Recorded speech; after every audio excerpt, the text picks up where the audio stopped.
അതിനെക്കുറിച്ച് നിങ്ങൾ ആ ക്വസ്റ്റ്യൻ പേപ്പർ നന്നായിട്ട് ചെയ്തിട്ടുണ്ടെങ്കിൽ പിന്നെ അതിനെക്കുറിച്ച് നിങ്ങൾ പേടിക്കേണ്ട കാര്യമില്ല. അത് ചാപ്റ്റർ നിങ്ങൾ കവർ ചെയ്തിട്ടുണ്ട്. ഓക്കെ, ഇനി നമ്മൾ പുതിയൊരു ചാപ്റ്ററിലേക്ക്, നിങ്ങൾ മുൻപ് പഠിച്ച ഫിസിക്സുമായിട്ട് ബന്ധമുള്ള ഒരു ചാപ്റ്ററിലേക്ക് നമ്മൾ പോവുകയാണ്. That is motion in one dimension, motion along a straight line അല്ലെങ്കിൽ മോഷൻ ഇൻ വൺ ഡയമെൻഷൻ. ഈ ചാപ്റ്ററിൻ്റെ വിക്ടേഴ്സ് ക്ലാസ് കുറച്ച് കവർ ചെയ്തിട്ടെടുക്കാമെന്ന് വിചാരിച്ച് തന്നെ നീട്ടിവെച്ചതാണ് ക്ലാസ്. വിക്ടേഴ്സ് ക്ലാസ് എല്ലാവരും കണ്ടിട്ടുണ്ടാവും എന്നാണ് പ്രതീക്ഷ. കാണണം, എന്നിട്ടാണ് ഈ ക്ലാസ്സിൽ ഇരിക്കാൻ നല്ലത്. അപ്പോഴാണ് കൂടുതലായിട്ട് മനസ്സിലാവുക. വിക്ടേഴ്സ് അല്ലെങ്കിൽ മറ്റേതെങ്കിലും ക്ലാസ് കണ്ടിട്ടുള്ള കുട്ടികൾ എന്നുള്ള കൺസെപ്റ്റിലാണ് ഞാൻ ക്ലാസ് എടുക്കുന്നത്. പിന്നെ ഹൈസ്കൂൾ ക്ലാസ്സുകളിൽ നിങ്ങൾ മോഷനെ കുറിച്ച് കുറേ പഠിച്ചിട്ടുണ്ടാവും. First I want to ask you a question. Why the study of motion is so much important in physics? Physics ഏത് തലത്തിൽ പഠിപ്പിക്കുമ്പോഴും മോഷൻ എന്നുള്ള കൺസെപ്റ്റ് പഠിപ്പിക്കാതെ, അല്ലെങ്കിൽ അതിൻ്റെ ഒരു ഫണ്ടമെൻ്റൽ കോഴ്സ് എവിടെ ഏത് ലെവലിൽ തുടങ്ങുകയാണെങ്കിലും എപ്പോഴും അതിലാദ്യം ഡീൽ ചെയ്യുന്ന ഒരു ടോപ്പിക്കാണ് motion. So my question is, എന്തുകൊണ്ടാണ് മോഷൻ ഇത്രയും ഇമ്പോർട്ടൻ്റ് ആകുന്നത്? ചലനത്തെക്കുറിച്ചുള്ള പഠനം ഭൗതിക ശാസ്ത്രത്തിൽ ഇത്രയധികം പ്രാധാന്യമുണ്ടാവാൻ കാരണം എന്താണ്? ഉത്തരം പലർക്കും അറിയുമായിരിക്കും. എന്നിരുന്നാലും ഞാൻ അതിൻ്റെ ആൻസർ പറയാം. എൻ്റെ ഉത്തരം ഇത്രയേ ഉള്ളൂ. നമ്മൾ ഈ പ്രപഞ്ചത്ത് കാണുന്ന എന്ത് പ്രതിഭാസം എടുത്താലും അതൊക്കെ അതൊക്കെ ഉണ്ടാകുന്നത് due to the motion of something. മറ്റൊരു രീതിയിൽ പറഞ്ഞാൽ നമ്മുടെ ഈ പ്രപഞ്ചം മൊത്തത്തിൽ തന്നെ ചലനാത്മകമാണ്. Objects are always moving. നമ്മൾ തന്നെ ചലിച്ചുകൊണ്ടിരിക്കുകയാണ്, നമ്മളത് അറിയുന്നില്ലെന്നേ ഉള്ളൂ. സ്പേസിലൂടെ വലിയ വേഗതയിൽ നക്ഷത്രങ്ങൾക്കിടയിലൂടെ നമ്മുടെ സോളാർ സിസ്റ്റം തന്നെ ചലിച്ചുകൊണ്ടിരിക്കുകയാണ്. നമ്മുടെ ഭൂമി നമ്മളെയും വഹിച്ചുകൊണ്ട് സൂര്യന് ചുറ്റും ഓടിക്കൊണ്ടിരിക്കുകയാണ്. ഇതൊക്കെ നമുക്കറിയാം. So everything is moving. ഇനി അത് മാത്രമാണോ? അതൊക്കെ നമ്മൾ സാധാരണ കാണുന്ന മോഷൻ. ഇതല്ലാത്ത പ്രപഞ്ചത്തിലുള്ള എന്ത് പ്രതിഭാസം നിങ്ങൾ എടുത്താലും there will be something moving behind that. ആ ഒരു പ്രതിഭാസത്തിന് കാരണമായി ആകുന്നത് എന്തിൻ്റെയൊക്കെ ഒരു ചലനമായിരിക്കും. നിങ്ങൾക്ക് electricity, which is the motion of charge. നിങ്ങളതുപോലെയുള്ള എന്ത് സംഗതികളും എടുത്തു നോക്കൂ, അവിടെയൊക്കെ ചലനം എന്നുള്ള ഒരു സംതിങ് ഈസ് മൂവിങ്. അപ്പോഴാണത് സംഭവിക്കുന്നത്. അപ്പോൾ പല പ്രതിഭാസങ്ങളും അങ്ങനെയാണ്. അപ്പോൾ അതുകൊണ്ട് തന്നെ the study of motion is so much important in physics. അതുകൊണ്ടാണ് നമ്മളെപ്പോഴും മോഷൻ എന്ന് പറയുന്നതിന് വളരെ പ്രാധാന്യം കൊടുത്ത് പഠിക്കുന്നത്. ഇതാദ്യം മനസ്സിലാക്കണം. നമ്മൾ വെറുതെ ഒരു കല്ല് താഴേക്ക് വീഴുന്നത് പഠിക്കുമ്പോൾ നിങ്ങളുടെ പ്രോബ്ലം ചെയ്യുമ്പോൾ നിങ്ങൾ ചെയ്യുക, സ്റ്റോൺ ഈസ് ത്രോൺ അപ്വേർഡ് എന്നൊക്കെ പറഞ്ഞിട്ട് ഒരു കല്ല് മുകളിലേക്ക് എറിഞ്ഞു, അത് മുകളിലെത്താൻ എത്ര സമയം എടുത്തു, അപ്പോൾ താഴെ എത്താൻ എത്ര സമയം, എത്ര ഡിസ്റ്റൻസ് കവർ ചെയ്ത്, എത്ര ഹൈറ്റ് വരെ പോകും, അല്ലെങ്കിൽ ഒരു ബോഡി ഇത്ര വെലോസിറ്റിയിൽ ഇങ്ങോട്ട് മൂവ് ചെയ്യുന്നു, അത് ഇത്ര സമയം കഴിഞ്ഞാൽ എവിടെ എത്തും, അതിൻ്റെ ആക്സിൽ, ഇങ്ങനെയുള്ള ഒരുപാട് പ്രോബ്ലംസൊക്കെ നിങ്ങൾ ചെയ്യും. ഈ പ്രോബ്ലംസ് ഒന്നും തന്നെ നിങ്ങൾക്ക് എന്താണ് ഇപ്പോൾ ഈ കല്ലിൻ്റെ ഇങ്ങനെയൊക്കെ തോന്നാം. കല്ലെറിഞ്ഞിട്ട് അതിൻ്റെ സമയം കണ്ടെത്തുന്നതിൽ എന്താണ് ഇപ്പോൾ ഇത്ര വലിയ ത്രില്ലുള്ളത്? ബട്ട് അതൊക്കെ നിങ്ങൾക്ക് ഇതിൻ്റെ കൺസെപ്റ്റുകൾ മനസ്സിലാകാനും ഇതിൻ്റെ ഇക്വേഷൻസ് ഉപയോഗിക്കുന്ന രീതികൾ പഠിക്കാനുമുള്ള ചെറിയ ചെറിയ ട്രെയിനിങ്ങാണ്. In fact motion is the base of physics. ഫിസിക്സിലെ എല്ലാ കാര്യങ്ങളുടെയും പിന്നിൽ there is motion of something. ചിലപ്പോൾ ഒരു ചാർജിൻ്റെ മോഷനാവും, ചിലപ്പോൾ ഇലക്ട്രോണിൻ്റെ മോഷനാവും, വലിയ വലിയ കാര്യങ്ങളൊക്കെ സംഭവിക്കുന്നത് അങ്ങനെയുള്ള എന്തിൻ്റെങ്കിലും മോഷനാവും, ചിലപ്പോൾ ആറ്റംസിൻ്റെ വൈബ്രേഷണൽ മോഷനാവാം. And every particle it is moving. In every particle there is motion. In every system there is motion. അപ്പോൾ അതാണ് മോഷനെ കുറിച്ച് ആദ്യമായിട്ട് പറയാം. അപ്പോൾ അതുകൊണ്ടാണ് മോഷൻ ഇത്രയും ഇമ്പോർട്ടൻ്റ് ആയത്, ചലനം. അപ്പോൾ ഓക്കെ,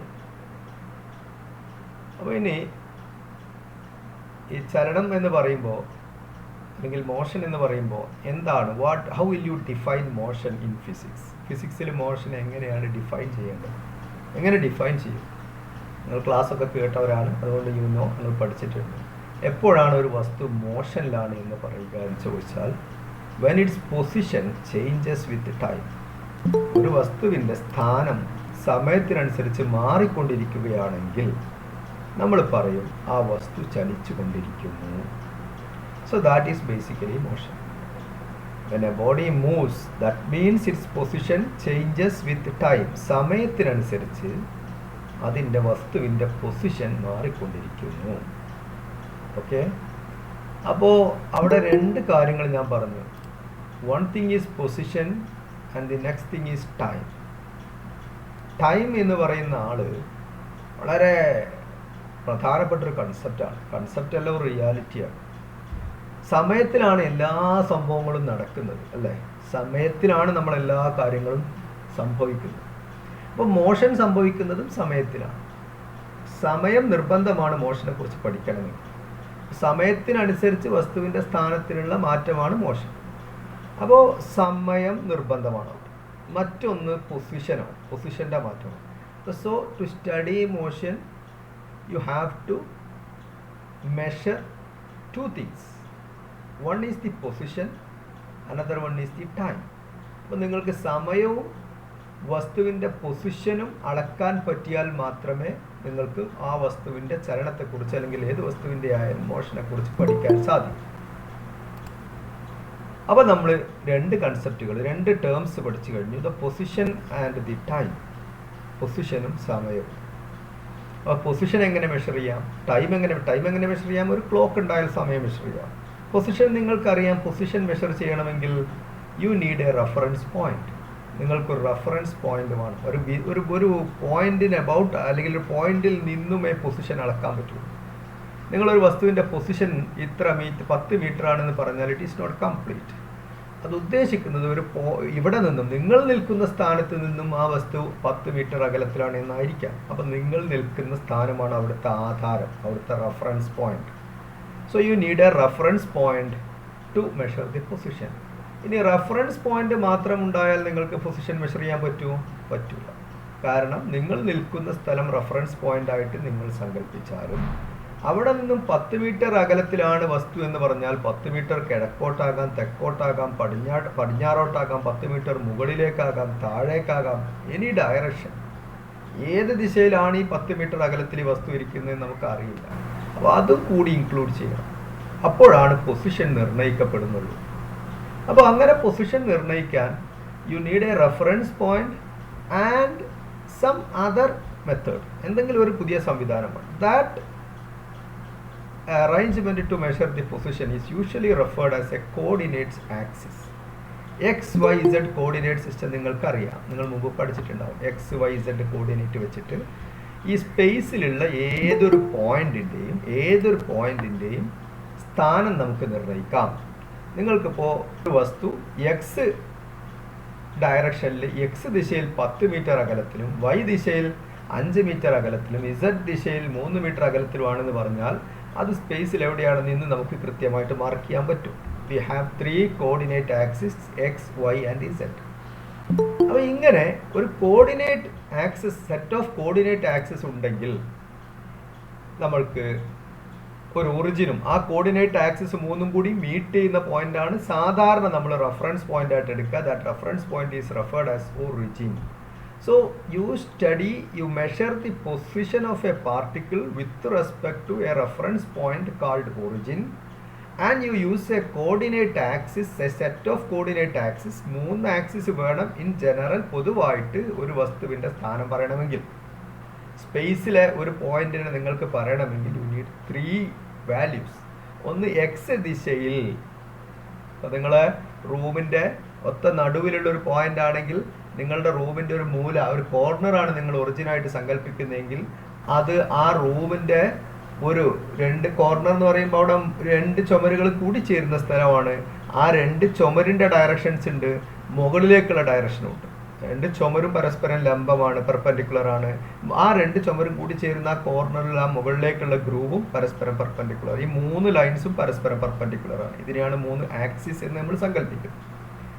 അപ്പോൾ ആ റൂമിലുള്ള ഒരു പോയിന്റിനെ നിങ്ങൾക്ക് സ്പെസിഫൈ ചെയ്യണമെങ്കിൽ ആ 2 ചുമരിൻ്റെയും ദിശയിൽ എത്ര ദൂരം പോകണമെന്ന് പറയണം, ഉയരത്തിൽ എത്ര ദൂരമാണെന്ന് പറയാം. അപ്പോൾ ഒരു 10 മീറ്റർ നീളവും 10 മീറ്റർ വീതിയുമുള്ള ഒരു റൂമാണെങ്കിൽ അതിൻ്റെ ഉയരം ഒരു 3 മീറ്ററുമാണ് എങ്കിൽ ഒത്ത നടുവിലുള്ള പോയിന്റിൻ്റെ കോർഡിനേറ്റ്സ് നമ്മൾ പറയുകയാണെങ്കിൽ എക്സ് കോർഡിനേറ്റ് 10 മീറ്ററിൻ്റെ പകുതി വരും, that is 5 metre. Y coordinate അതായത് രണ്ടാമത്തെ ചുമരിൻ്റെ ദിശയിൽ അത് 5 മീറ്റർ. അപ്പോൾ ആ റൂമിൻ്റെ തറയിലെ ഒത്ത നടുവായി. റൂമിൻ്റെ തറ നമ്മൾ ഒരു കോർഡിനേറ്റ് ആക്സിസിൽ പറയുകയാണെങ്കിൽ 2 കോർഡിനേറ്റ് മതി, എക്സും വൈയും.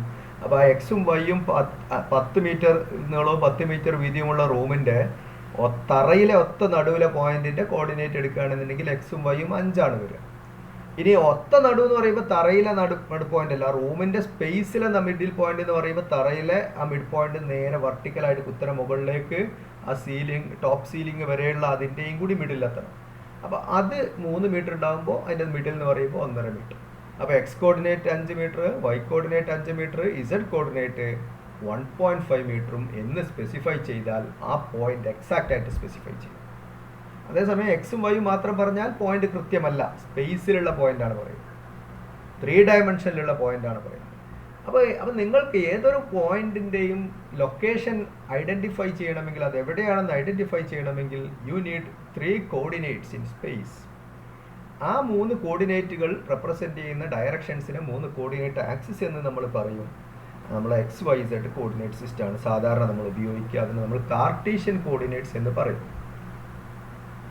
ഓക്കെ, ആ കോർഡിനേറ്റ്സ് മീറ്റ് ചെയ്യുന്ന ഒറിജിനും കിട്ടിയാൽ you have a reference point and a method and a system to measure the position measure ചെയ്യാനുള്ള സംവിധാനം ഇത്രയും വേണം. അതോടൊപ്പം നിങ്ങൾക്ക് എന്തും കൂടി വേണം, ടൈം മെഷർ ചെയ്യാൻ ഒരു ക്ലോക്കും കൂടി വേണം. അപ്പോൾ ഈ coordinate axis to measure the position and a clock to measure the time, ഈ കോമ്പിനേഷൻ നമ്മൾ വിളിക്കുന്ന പേരാണ് the frame of reference. Frame of reference എന്നാണ് അതിനെ ഫിസിക്സിൽ വിളിക്കുക. സിംപ്ലി പറയുമ്പോൾ ഒരു ഫ്രെയിം എന്ന് നമ്മൾ പറയും. ഫിസിക്സ് പഠിക്കുമ്പോൾ എവിടെയെങ്കിലും ബുക്കുകളിൽ in a frame with respect to a frame, in a frame of reference or with respect to this frame of reference എന്നുള്ള പദങ്ങളൊക്കെ എപ്പോഴും കയറി വരും. ഈ ഫ്രെയിം അല്ലെങ്കിൽ ഫ്രെയിം ഓഫ് റെഫറൻസ് എന്നുകൊണ്ട് ഉദ്ദേശിക്കുന്നത് ഒരു കോർഡിനേറ്റ് സിസ്റ്റമാണ് സിംപ്ലി. അതിലേക്ക് എന്തും കൂടി വേണം, ശരിക്കും ഒരു ക്ലോക്കും കൂടി വരണം, അപ്പോഴേ അത് പൂർണ്ണമായിട്ടൊരു ഫ്രെയിം ഓഫ് റെഫറൻസ് ആവുന്നുള്ളൂ. ക്ലോക്ക് വരിക എന്ന് പറയുന്നത് പ്രത്യേകിച്ച് ഒന്നുമില്ല, ഒരു ക്ലോക്ക് സങ്കല്പിച്ചാണ്. അപ്പോൾ a set of coordinate axis to measure the position of the particle and a clock to measure the time of the particle constitutes a frame of reference. അപ്പോൾ മോഷൻ, ഒരു വസ്തുവിൻ്റെ ചലനം പഠിക്കണമെങ്കിൽ you need to measure the position and you need to measure the time. To measure the position you need a set of coordinate axis and an origin.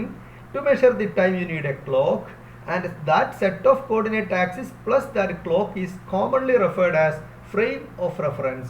So in order to study the motion of a particle you need a frame of reference. നിങ്ങൾക്കൊരു frame വേണം. ആ frame സാധാരണ ഒരു XYZ axis system ആണ്. അതിലൊരു ക്ലോക്കും കൂടി സങ്കല്പിച്ചാൽ that frame ആയി. So that is the basic structure for the study of the motion. ഏതൊരു വസ്തുവിൻ്റെ മോഷൻ പഠിക്കാനും നമ്മൾ എംപ്ലോയ് ചെയ്യുന്ന ഒരു ബേസിക് സ്ട്രക്ചറാണ് അത്. നമ്മളിപ്പോൾ ഇവിടെ കാർട്ടീഷ്യൻ കോർഡിനേറ്റ്സ് മാത്രമേ ഉപയോഗിക്കുന്നുള്ളൂ. വേറെ കോർഡിനേറ്റ് സിസ്റ്റംസ് ഒക്കെ ഉണ്ട്, നിങ്ങൾ ഉയർന്ന ക്ലാസ്സുകളിലൊക്കെ പഠിക്കുമ്പോൾ അതൊക്കെ മനസ്സിലാവും. കാർട്ടീഷ്യൻ അല്ലാത്ത കോർഡിനേറ്റ് സിസ്റ്റംസ് ഒക്കെ അവൈലബിൾ ആണ്. So we restrict ourselves to a Cartesian coordinate system. അപ്പോൾ കാർട്ടീഷ്യൻ കോർഡിനേറ്റ് സിസ്റ്റത്തിൽ there are 3 axis XYZ.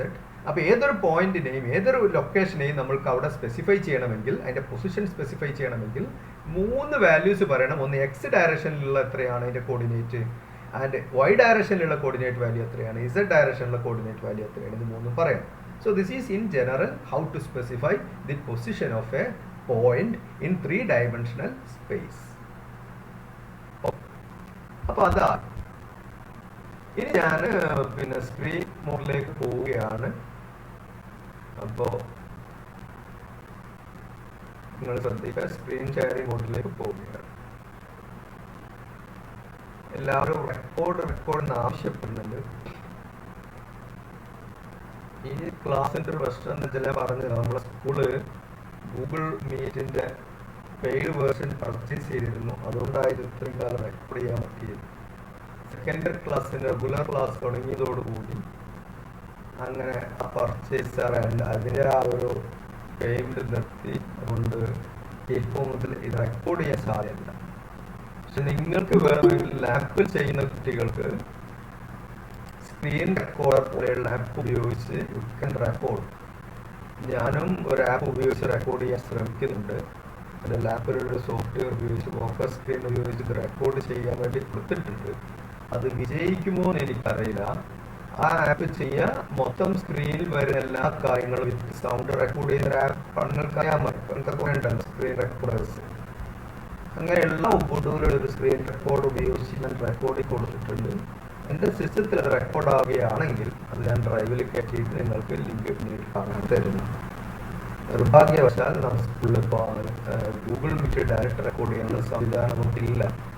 Okay okay അതിന് ഞാൻ സ്ക്രീൻ ഷെയറിംഗ് മോഡിലേക്ക് പോവുകയാണ്. അപ്പോൾ അതിൽ കുറച്ച് കാര്യങ്ങൾ പഠിക്കാം. ഈ മോഷൻ എന്നുള്ള ചാപ്റ്റർ നമുക്ക് ഡീറ്റെയിൽസ് അത്യാവശ്യം സ്പീഡിൽ തന്നെയാണ് എടുക്കുന്നത് തോന്നുന്നു. എന്നാലും നല്ല ക്ലാസ്സാണ്. ഞാൻ കണ്ടുവരാം ആ ക്ലാസ് നന്നായിട്ട് കെയർ കൊടുത്ത് 2-3 പ്രാവശ്യമൊക്കെ കണ്ട് മനസ്സിലാക്കി അത്യാവശ്യം നന്നായിട്ട് കൺസെപ്റ്റുകളൊക്കെ പഠിച്ചിരുന്ന ക്ലാസ്സാണ്. അപ്പോൾ ഏതായാലും നമുക്ക് കുറച്ചായിട്ട് എടുത്തിട്ട് മനസ്സിലാക്കാം എന്നുള്ളപ്പോഴേക്ക് എന്നാൽ നമുക്ക് ഇനി ആവശ്യമെങ്കിൽ കൂടുതൽ ക്ലാസ്സുകളൊക്കെ വെക്കാം. ഞാൻ ഈ വിക്ടേഴ്സ് ഒരു വെലോസിറ്റി ഒന്ന് പറഞ്ഞത് എത്തിയിട്ട് ക്ലാസ് തുടങ്ങാമെന്ന് വിചാരിച്ചത്. ഓക്കെ, അപ്പോൾ സ്ക്രീൻ ഷെയറിംഗ് മോഡിലേക്ക് ഞാൻ പോവുകയാണ്.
വീഡിയോ പ്ലേ ചെയ്യുന്നുണ്ട്.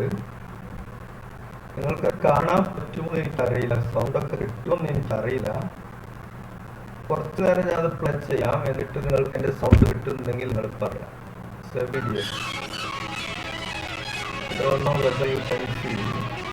ഇല്ലെങ്കിൽ അത് പറയണം കേട്ടോ.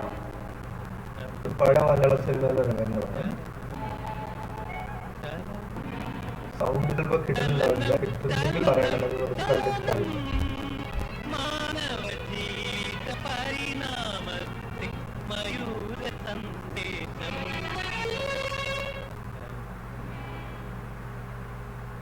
ചലനാത്മകമാണ്. ഭൂമിയിൽ സ്ഥിരാവസ്ഥയിലിരിക്കുന്ന നമുക്ക് ചലനം അനുഭവവേദ്യമായില്ലെങ്കിലും ഏകദേശം 1 സെക്കൻഡിൽ 460ഓളം മീറ്റർ വേഗതയിൽ നാം ഭൂമിയോടൊപ്പം ചലിക്കുന്നു. ഓക്കെ, മോഷന്റെ വിവിധ കാര്യങ്ങളൊക്കെയാണ് ഇതിൽ പറയുന്നത്. തൽക്കാലം അതിലേക്ക് നമ്മളിപ്പോൾ പോകുന്നില്ല. വീഡിയോ നിങ്ങൾ പിന്നീട് കാണാം. വിക്ടേഴ്സിന്റെ ഒരു ചാനലിനടുത്ത വീഡിയോ ആണ്. ഓക്കെ, അപ്പോൾ മോഷനാണ് ഇതുവരെ പഠിച്ചത്. കഴിഞ്ഞ സ്ലൈഡിൽ നിങ്ങൾ കണ്ടു. മോഷൻ എന്ന് പറഞ്ഞാൽ നമുക്കറിയാം, the position of a body changes with respect to time. We say that the body is in motion. ഇനി നമ്മൾ പഠിക്കുന്ന ഈ മോഷന്റെ സ്റ്റഡിയെ നമ്മൾ വിളിക്കുന്ന പേര് കൈനമാറ്റിക്സ് എന്നാണ്. കൈനമാറ്റിക്സ് എന്ന് പറഞ്ഞാൽ it is the study of motion without considering the cause. Cause എന്ന് പറഞ്ഞാൽ ആരാണ് ഈ വസ്തുവിനെ ചലിപ്പിക്കുന്നത് എന്ന് നമ്മൾ പഠിക്കുന്നില്ല. എന്ത് കാരണം കൊണ്ടാണ് ഈ വസ്തു ചലിക്കുന്നത് എന്നതിനെക്കുറിച്ച് നമ്മൾ ബോധേഡല്ല. യഥാർത്ഥത്തിൽ ഒരു വസ്തു റെസ്റ്റിലിരിക്കുന്ന ഒരു വസ്തുവിനെ മോഷനിലേക്ക് കൊണ്ടുവരാൻ you should apply A force. നിങ്ങളൊരു ബലം കൊടുത്താൽ മാത്രമേ വസ്തു ചലിക്കുകയുള്ളൂ. ചലിക്കാതിരിക്കുന്നൊരു വസ്തു ചലിക്കണമെങ്കിൽ ബലം കൊടുക്കണം. ആ ബലത്തെക്കുറിച്ച് നമ്മൾ പഠിക്കുന്നില്ല എന്നർത്ഥം. അടുത്ത ചാപ്റ്ററിൽ ബലം ഒക്കെ നമ്മൾ ഫോഴ്സും അതിൻ്റെ ഇൻട്രാക്ഷൻസും ഒക്കെ പഠിക്കും. ഇപ്പം നമ്മൾ somebody applying ഫോഴ്സ്, ആ ഫോഴ്സിന്റെ ഫലമായിട്ട് ഈ വസ്തു മൂവ് ചെയ്യുന്നുണ്ട്. ആ മൂവ് ചെയ്യുന്ന വസ്തുവിന്റെ മോഷൻ മാത്രം പരിഗണിക്കുന്ന സ്റ്റഡിയാണ് kinematics without considering its cause. അങ്ങനെ അതിന്റെ കോസും കൂടി പരിഗണിക്കുന്ന കാരണവും കൂടി, ചലനത്തിന്റെ കാരണവും കൂടി പരിഗണിച്ചുള്ള പഠനത്തെ ഡൈനാമിക്സ് എന്നും, എന്തുകൊണ്ടാണ് ചലിക്കുന്നത് എന്നുള്ള കാരണം പരിഗണിക്കാതെ ചലനത്തെക്കുറിച്ച് മാത്രം പഠിക്കുമ്പോൾ അതിനെ കൈനമാറ്റിക്സ് എന്നും പറയും. അപ്പോൾ ഇത് പഠിക്കാൻ ഞാൻ ഒന്ന് രണ്ട് കൺസെപ്റ്റുകൾ ആദ്യം പറഞ്ഞു. അതിലേക്ക് കൂട്ടിച്ചേർക്കേണ്ട അതുമായി ബന്ധപ്പെട്ട മറ്റു ചില കാര്യങ്ങളാണ് ഇനി ഈ പറയുന്നത്. പോയിന്റ് ഒബ്ജക്റ്റ് എന്നുള്ളൊരു കൺസെപ്റ്റ് സ്റ്റഡി ഓഫ് മോഷനിൽ വളരെ പ്രധാനമാണ്. നമ്മൾ ഓരോ വസ്തുവിനെയും ഒബ്ജക്റ്റ് എന്ന് പറയും. A particle, a car moving എന്ന് പറയും. ഒരു car moving, a car is at some point. ഇവിടെ ഇന്ന സ്ഥലം ഒരു കാറിന്റെ പൊസിഷൻ നമ്മൾ മാർക്ക് ചെയ്യും. X is equal to 10 centimetre അല്ലെങ്കിൽ 10 മീറ്ററിലാണ് ഇപ്പോൾ ആ കാർ ഇരിക്കുന്നത്. അല്പസമയം കഴിഞ്ഞപ്പോൾ അത് എക്സ് ഈസ് ഈക്വൽ ടു 100 മീറ്ററിലെത്തി. ഇങ്ങനെയൊക്കെ നമ്മൾ പറയും. ഒരു കാർ ഒരു വലിയ ഒബ്ജക്റ്റ് ആണ്. അപ്പോൾ 100 മീറ്റർ എന്ന് പറഞ്ഞാൽ ഒരു പോയിന്റ് ആണ്. ആ പോയിന്റിൽ എങ്ങനെ കാർ ഇരിക്കും? കാറിന്റെ വീൽ ഏത് വീലാണ്? വീല് കാറിന് ഒരു 2 മീറ്റർ നീളല്ലേ? അപ്പോൾ അങ്ങനെ പറയുമ്പോൾ എന്താണ് ഉദ്ദേശിക്കുന്നത് വെച്ചാൽ നമ്മുടെ മോഷൻ പഠിക്കുന്ന എല്ലാ വസ്തുക്കളും പോയിന്റ്സ് ആണ് എന്ന് നമ്മൾ സങ്കല്പിക്കുകയാണ്. എപ്പോഴാണ് അങ്ങനെ സങ്കല്പിക്കാൻ പറ്റുക? If the size of the object is much smaller than the distance it moves. ആ കാറ് മൂവ് ചെയ്യുന്നത് 100 മീറ്റർ ആണ്. അതിനപേക്ഷിച്ച് ആ കാറിന്റെ സൈസ് 2 മീറ്റർ വളരെ സ്മാളാണ്. അപ്പോൾ ആ കാറിനെ നമുക്കൊരു പോയിന്റ് ആയിട്ട് സങ്കല്പിക്കാം. ആ കാറിന്റെ പൊസിഷൻ കൺസിഡർ ചെയ്യാൻ വേണ്ടി ആ കാറിനുള്ള ഏതെങ്കിലും ഒരു പോയിന്റിന്റെ പൊസിഷൻ നമ്മൾ പറഞ്ഞാൽ മതി. ഓക്കെ, അപ്പോൾ അങ്ങനെയാണ് പോയിന്റ് ഒബ്ജക്റ്റ് എന്നുള്ള കൺസെപ്റ്റ്. അപ്പോൾ നമ്മളെ കൺസെപ്റ്റുവലായി നമ്മളെ ഫിസിക്സിൽ നമ്മൾ ഈ പാഠത്തിൽ പഠിക്കുമ്പോൾ എന്ത് സാധനം, റോക്കറ്റ് ആയാലും വിമാനമായാലും എന്ത് പഠിക്കുകയാണെങ്കിലും ഒരു പോയിന്റ് ആയിട്ട് അതിനെ നമുക്ക് റെപ്രസെന്റ് ചെയ്യാൻ പറ്റും. It has A single position point. അപ്പോൾ അങ്ങനെയാണ് പോയിന്റ് ഒബ്ജക്റ്റ് എന്നുള്ള കൺസെപ്റ്റ്. അതെപ്പോഴാണ് വാലിഡ് ആവുക? If the size of an object is much smaller than the distance it moves. ഒരു ട്രെയിൻ 2 മീറ്റർ മൂവ് ചെയ്തു എന്ന് പറഞ്ഞാൽ അവിടെ ആ ട്രെയിനിനെ പോയിന്റ് ഒബ്ജക്റ്റ് ആയിട്ട് എടുക്കാൻ പറ്റില്ല. ബിക്കോസ് ട്രെയിനിന്റെ സൈസിന് കമ്പയർ ചെയ്യുമ്പോൾ 2 മീറ്റർ ഒന്നും അല്ല. അപ്പോൾ എപ്പോഴും നമ്മൾ മോഷൻ പഠിക്കുന്നത്, നമ്മൾ ഈ ചാപ്റ്ററിൽ പഠിക്കുന്ന മോഷനൊക്കെ motion of particles which moves much larger distance than their own size. വസ്തുക്കളുടെ സൈസിനേക്കാൾ വളരെയധികം കൂടുതലാണ് അത് മൂവ് ചെയ്യുന്ന ഡിസ്റ്റൻസ്. അപ്പോൾ അതിനെ നമുക്ക് പോയിന്റ് ഒബ്ജക്ട്സ് ആയിട്ട് കൺസിഡർ ചെയ്യാം. അതിൻ്റെ പൊസിഷൻ ഒരു സിംഗിൾ പോയിന്റ് കൊണ്ട് നമുക്ക് ഇൻഡിക്കേറ്റ് ചെയ്യാം. ഓക്കെ, ഇതാണ് പോയിന്റ് ഒബ്ജക്റ്റ് എന്നുള്ള കൺസെപ്റ്റ്. വളരെ പ്രധാനമാണ്. ഇതിൻ്റെ കൺസെപ്റ്റിന് വളരെ പ്രധാനമാണ്. എക്സാമിന് ഇങ്ങനെ പോയിന്റ് ഒബ്ജക്റ്റ് എന്ന് അങ്ങനെ ചോദിക്കലൊന്നുമില്ല. ഓക്കെ, ഇനി ഞാൻ നേരത്തെ പറഞ്ഞ കാര്യമാണ് റെഫറൻസ് പോയിന്റ്. റെഫറൻസ് പോയിന്റ് വേണം specify. In order to specify the position of an object we need to use a reference point and a set of axes. ഒക്കെ ഞാൻ നേരത്തെ പറഞ്ഞു തന്നു നിങ്ങൾക്ക്. For convenience we use rectangular coordinate system. Okay,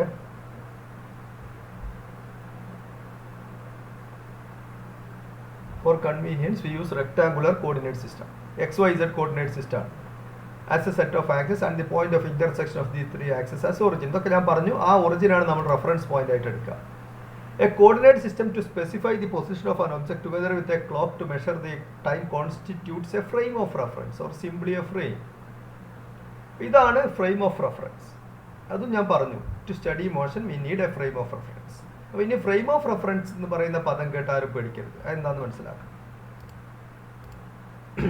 ഇനി നമ്മൾ ഈ ചാപ്റ്ററിൽ we are dealing only with 1 dimensional motion. അപ്പോൾ ഞാൻ ഒരു 3 ഡയമെൻഷണൽ സ്പേസിലുള്ള ഒരു പോയിന്റ് ലൊക്കേറ്റ് ചെയ്യാനുള്ള സംവിധാനമാണ് പറഞ്ഞത് XYZ ആക്സിസ്. നമ്മൾ പഠിക്കുന്ന ചാപ്റ്ററിൽ നമ്മൾ motion along a straight line അല്ലെങ്കിൽ മോഷൻ ഇൻ 1 ഡയമെൻഷണൽ മോഷൻ മാത്രമേ പഠിക്കുന്നു. സോ എന്താണ് 1 ഡയമെൻഷണൽ മോഷൻ? ചുരുക്കി പറഞ്ഞാൽ ഒരു വസ്തു ഒരു സ്ട്രെയിറ്റ് ലൈനിലൂടെ മൂവ് ചെയ്യുകയാണെങ്കിൽ that is 1 dimensional motion. Simply saying it is the motion of an object along a straight line. ഒരു സ്ട്രെയിറ്റ് ലൈനിലാണ് ഒബ്ജക്റ്റ് മൂവ് ചെയ്യുന്നതെങ്കിൽ you can say that is 1 dimension. അതാണ് ഏറ്റവും നല്ല definition. 1 dimensional object, 1 dimensional motion. അങ്ങനെ ഒരു straight ലൈനിൽ move ചെയ്യുമ്പോൾ നമ്മൾക്ക് എന്ത് ചെയ്യാം? ആ സ്ട്രെയിറ്റ് ലൈനിലെ തന്നെ ഏതെങ്കിലും ഒരു പോയിന്റിനെ ഒറിജിനായിട്ട് എടുക്കാം. ആ സ്ട്രെയിറ്റ് ലൈനിൻ്റെ ഡയറക്ഷൻ നമ്മൾക്ക് ഒരു കോർഡിനേറ്റ് ആക്സിസ് ആയിട്ട് ചൂസ് ചെയ്യാം. സേ എക്സ് ആക്സിസ് ആയിട്ട് ആ സ്ട്രെയിറ്റ് ലൈനിനെ നമ്മൾ ചൂസ് ചെയ്യുന്നു. ആ സ്ട്രെയിറ്റ് ലൈനിൽ ഏതെങ്കിലും ഒരു പോയിന്റ് നമ്മൾ ഒറിജിനായിട്ട് ചൂസ് ചെയ്യുന്നു. അപ്പോൾ ആ ഒറിജിൻ്റെ വലത്തോട്ടുള്ള ഭാഗത്ത് നമ്മൾ പോസിറ്റീവ് എക്സ് ആക്സിസ് എന്നും ഇടത്തോട്ടുള്ള ഭാഗത്ത് നെഗറ്റീവ് എക്സ് ആക്സിസ് എന്നും കൊടുക്കാം. അപ്പോൾ നമ്മൾക്ക് ഒരു റെഫറൻസ് പോയിന്റായി, ഒരു ഒറിജിനായി, കോർഡിനേറ്റ് സിസ്റ്റവുമായി. പക്ഷേ ഇപ്പോൾ നമ്മൾക്ക് 3 കോർഡിനേറ്റ്സിൻ്റെ ആവശ്യമില്ല.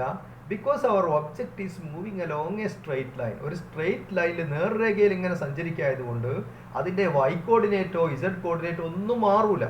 മാറുന്ന അത് ഏത് മാത്രമേ ഉള്ളൂ? അത് ഏത് കോർഡിനേറ്റിൻ്റെ ദിശയിലാണോ സഞ്ചരിക്കുന്നത്, അത് X എന്ന് നമ്മൾ എടുത്താൽ ആ X കോർഡിനേറ്റ് മാത്രമേ മാറുള്ളൂ. Because it moves along a straight line.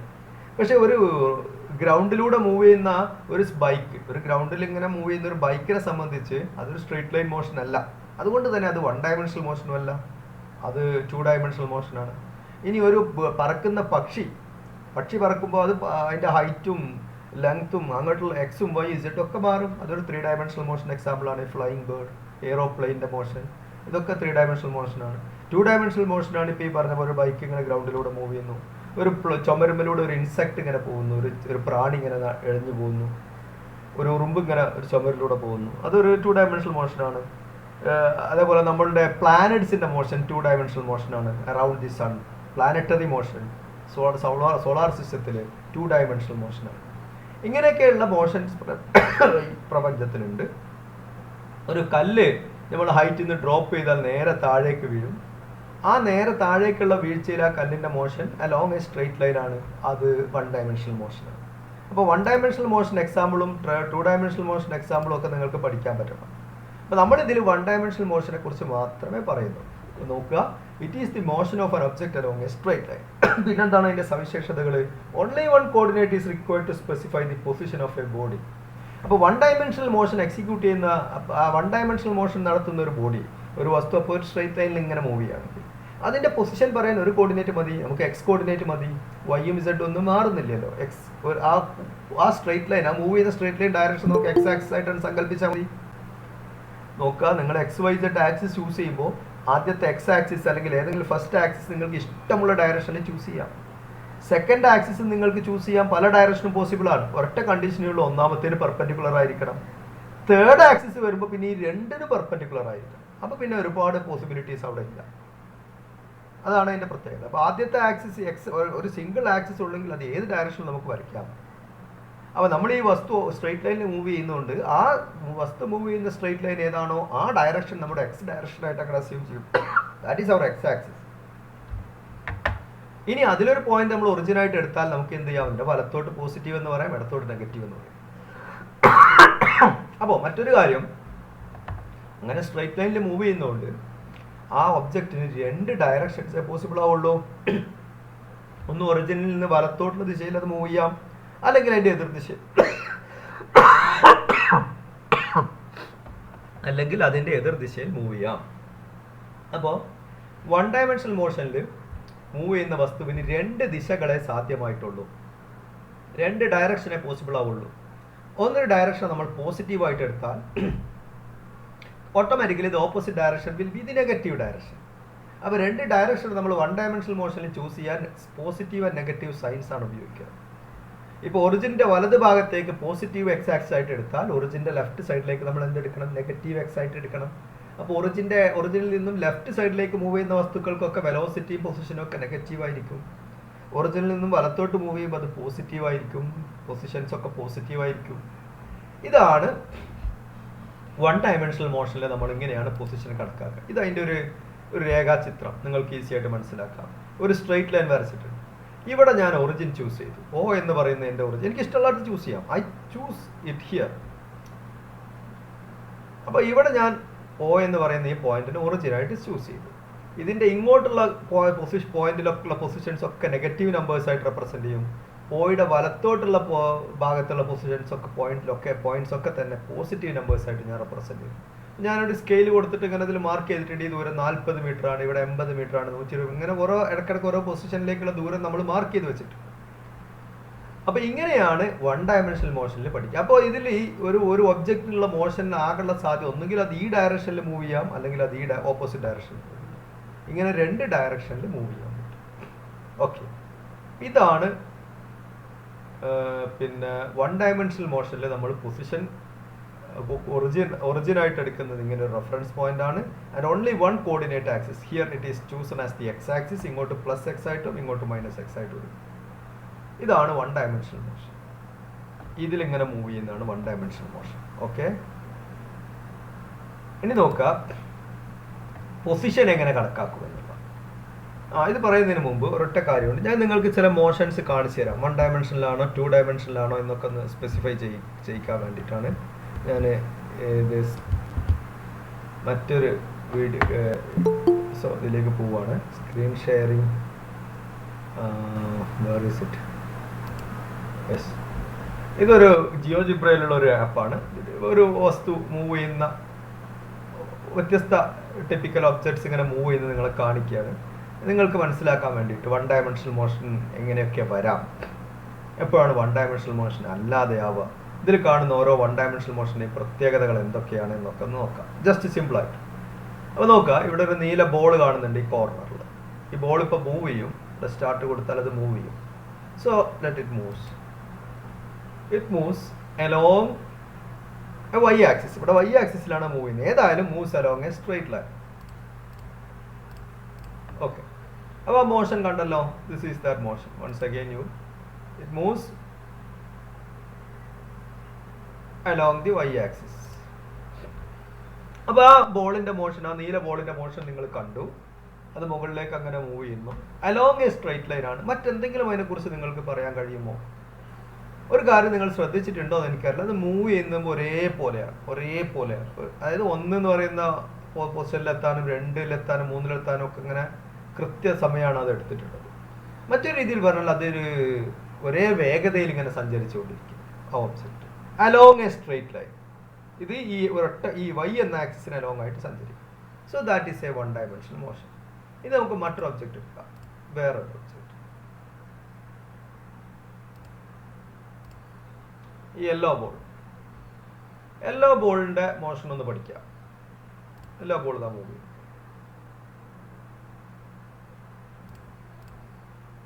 Yellow ball move ചെയ്യുന്നു. ഈ യെല്ലോ ബോൾ ഇതുവരെ മൂവ് ചെയ്ത് നിങ്ങൾ കണ്ടു. അതും വൺ ഡയമെൻഷണൽ മോഷനാണ്. It moves along the X direction, along a straight line. ആ സ്ട്രെയിറ്റ് ലൈനിനെ നമ്മൾ എക്സ് ആയിട്ട് ഇട്ടു. അപ്പോൾ എക്സ് ഡയറക്ഷൻ സ്ട്രെയിറ്റ് ലൈനിലാണ് അത് മൂവ് ചെയ്യുന്നത്. So along the x-axis it moves. So it is another example for a one-dimensional motion. Then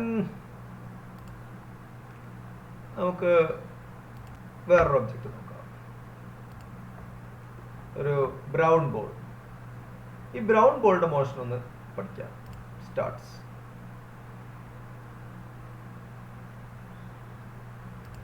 ഈ brown ball ഇതാ ഇങ്ങനെയാണ് മൂവ് ചെയ്തത്. അലോങ് എക്സ് ആക്സിസ് ആണോ? അല്ല. അലോങ് വൈ ആക്സിസ് ആണോ? അല്ല. അപ്പോൾ ഇത് വൺ ഡയമെൻഷണൽ മോഷൻ ആണോ 2 ഡയമെൻഷണൽ മോഷൻ ആണോ എന്ന് ചോദിച്ചാൽ ചില കുട്ടികൾക്ക് ചിലപ്പോൾ തോന്നും ഇത് 2 ഡയമെൻഷണൽ മോഷൻ അല്ലേ. ബിക്കോസ് ഇതിന്റെ ഈ ബോൾ ഇങ്ങനെ മൂവ് ചെയ്യുമ്പോൾ എക്സ് കോർഡിനേറ്റും വൈ കോർഡിനേറ്റും വേരി ചെയ്യുന്നുണ്ടല്ലോ. കാരണം ബോള്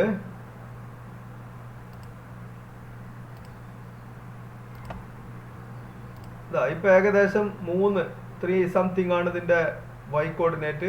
ഇവിടെയും 3 സംതിങ് ആണ്. കുറച്ച് കഴിയുമ്പോൾ അത് മാറുന്നുണ്ട്,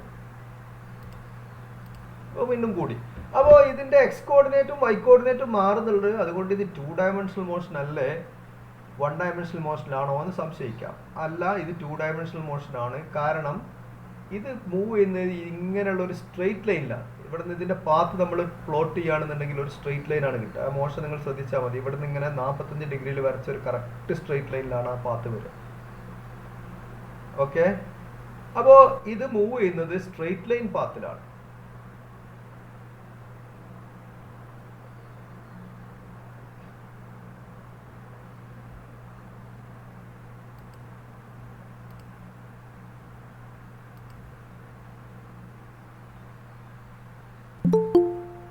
ഓക്കെ,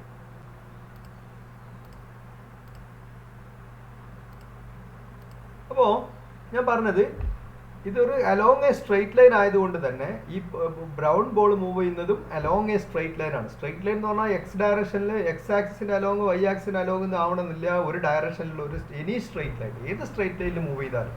അപ്പോൾ എങ്ങനെയാണ് അതിന് ഒരു കോർഡിനേറ്റ്? ശരിക്കും 1 ഡയമെൻഷണൽ മോഷൻ ആണെങ്കിൽ ആ വസ്തുവിന്റെ ഒരു കോർഡിനേറ്റ് മാത്രമേ ചേഞ്ച് ചെയ്യാൻ പാടുള്ളൂ. പക്ഷെ ഇവിടെ 2 കോർഡിനേറ്റും ചേഞ്ച് ചെയ്യാൻ സംശയം വരും. നമ്മൾ എന്ത് ചെയ്യണം? എന്താണ് കുഴപ്പം? ഒരു കുഴപ്പമില്ല. നമ്മളെടുത്ത എക്സും വൈയും ഡയറക്ഷൻ നമ്മൾ മാറ്റി കൊടുക്കണം. എക്സ് ആക്സിസിന്റെയും വൈ ആക്സിസിന്റെയും ഡയറക്ഷൻ നമ്മൾ ഞാൻ ആദ്യം പറഞ്ഞു, ഒരു വസ്തു സ്ട്രെയിറ്റ് ലൈനിൽ മൂവ് ചെയ്യുമ്പോൾ അത് 1 ഡയമെൻഷണൽ മോഷൻ ആണ്. നമ്മൾ എന്ത് ചെയ്യും? ആ വസ്തു മൂവ് ചെയ്യുന്ന ഡയറക്ഷൻ ഏതാണോ, സ്ട്രെയിറ്റ് ലൈൻ ഏതാണോ, അതിനെ നമ്മൾ എക്സ് ആക്സിസ് ആയിട്ട് സങ്കല്പിക്കണം. അപ്പൊ ഇവിടെ ഞാൻ ചെയ്യേണ്ടത് എന്താണ്? ഈ ചെരിഞ്ഞിട്ടുള്ള ഈ ഡയറക്ഷൻ ആയിരിക്കണം എൻ്റെ എക്സ് ആക്സിസ്. വൈ ആക്സിസ് അതിന് പെർപെൻഡിക്കുലർ ആയിട്ട് വേറെ വരക്കണം. ഈ എക്സും വൈയും ആക്സിസ് മാറ്റണം, അത്രേ ഉള്ളൂ. മനസ്സിലായല്ലോ? എക്സ് ആക്സിസ് ആണ് തിരിച്ചിട്ട് ഈ ബ്രൗൺ ബോൾ മൂവ് ചെയ്യുന്ന ആ ലൈൻ എക്സ് ആക്സിസ് ആയിട്ട് സങ്കല്പിക്കുക. അതിന് പെർപെൻഡിക്കുലർ ആയിട്ടുള്ള ലൈൻ വൈ ആക്സിസ് ആയിട്ടും സങ്കല്പിച്ചാൽ ആ വസ്തു മൂവ് ചെയ്യുമ്പോൾ ആ ബ്രൗൺ ബോളിന്റെയും എക്സ് കോർഡിനേറ്റ് മാത്രമേ മാറുകയുള്ളൂ. ഒരു സിംഗിൾ കോർഡിനേറ്റ് മാത്രമേ മാറുള്ളൂ. അപ്പോൾ അതുകൊണ്ട് തന്നെ നിങ്ങൾ ശ്രദ്ധിക്കേണ്ടത് ഇങ്ങനെയൊക്കെ തന്നിട്ട് ഒരു ചെരിഞ്ഞ വരയിലൂടെ വസ്തു മൂവ് ചെയ്തു എന്ന് കരുതി അത് വൺ ഡയമെൻഷണൽ മോഷൻ അല്ലാതെ ആവൂല. Any object moving along a straight line അത് മാത്രമേ നോക്കേണ്ടതുള്ളൂ. If it moves along a straight line that is called one dimensional motion. Okay, അപ്പോൾ ഇത് തൽക്കാലം ഇത്രയും മതി. ഇനി വേറെ ഡി എന്ന് പറയുന്ന ഒബ്ജക്റ്റ് ഉണ്ട്, ആണെങ്കിൽ അത് ഇത് സ്ട്രെയിറ്റ് ലൈൻ ആണെന്ന് മനസ്സിലാക്കാൻ ഇതിന്റെ പാത്തും കൂടി വേണമെങ്കിൽ നമുക്കൊന്ന് പ്ലോട്ട് ചെയ്യാം. ശ്രദ്ധിക്കാം, കണ്ടോ? ഇപ്പൊ അതിന്റെ മൂവ് ചെയ്യുന്ന പാത്തും പ്ലോട്ട് ചെയ്തിട്ട്. So it's very clear that it moves along straight line.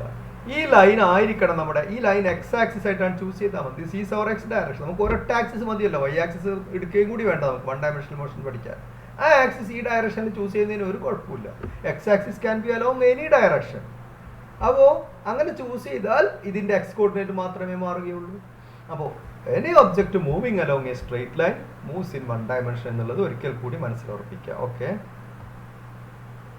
then again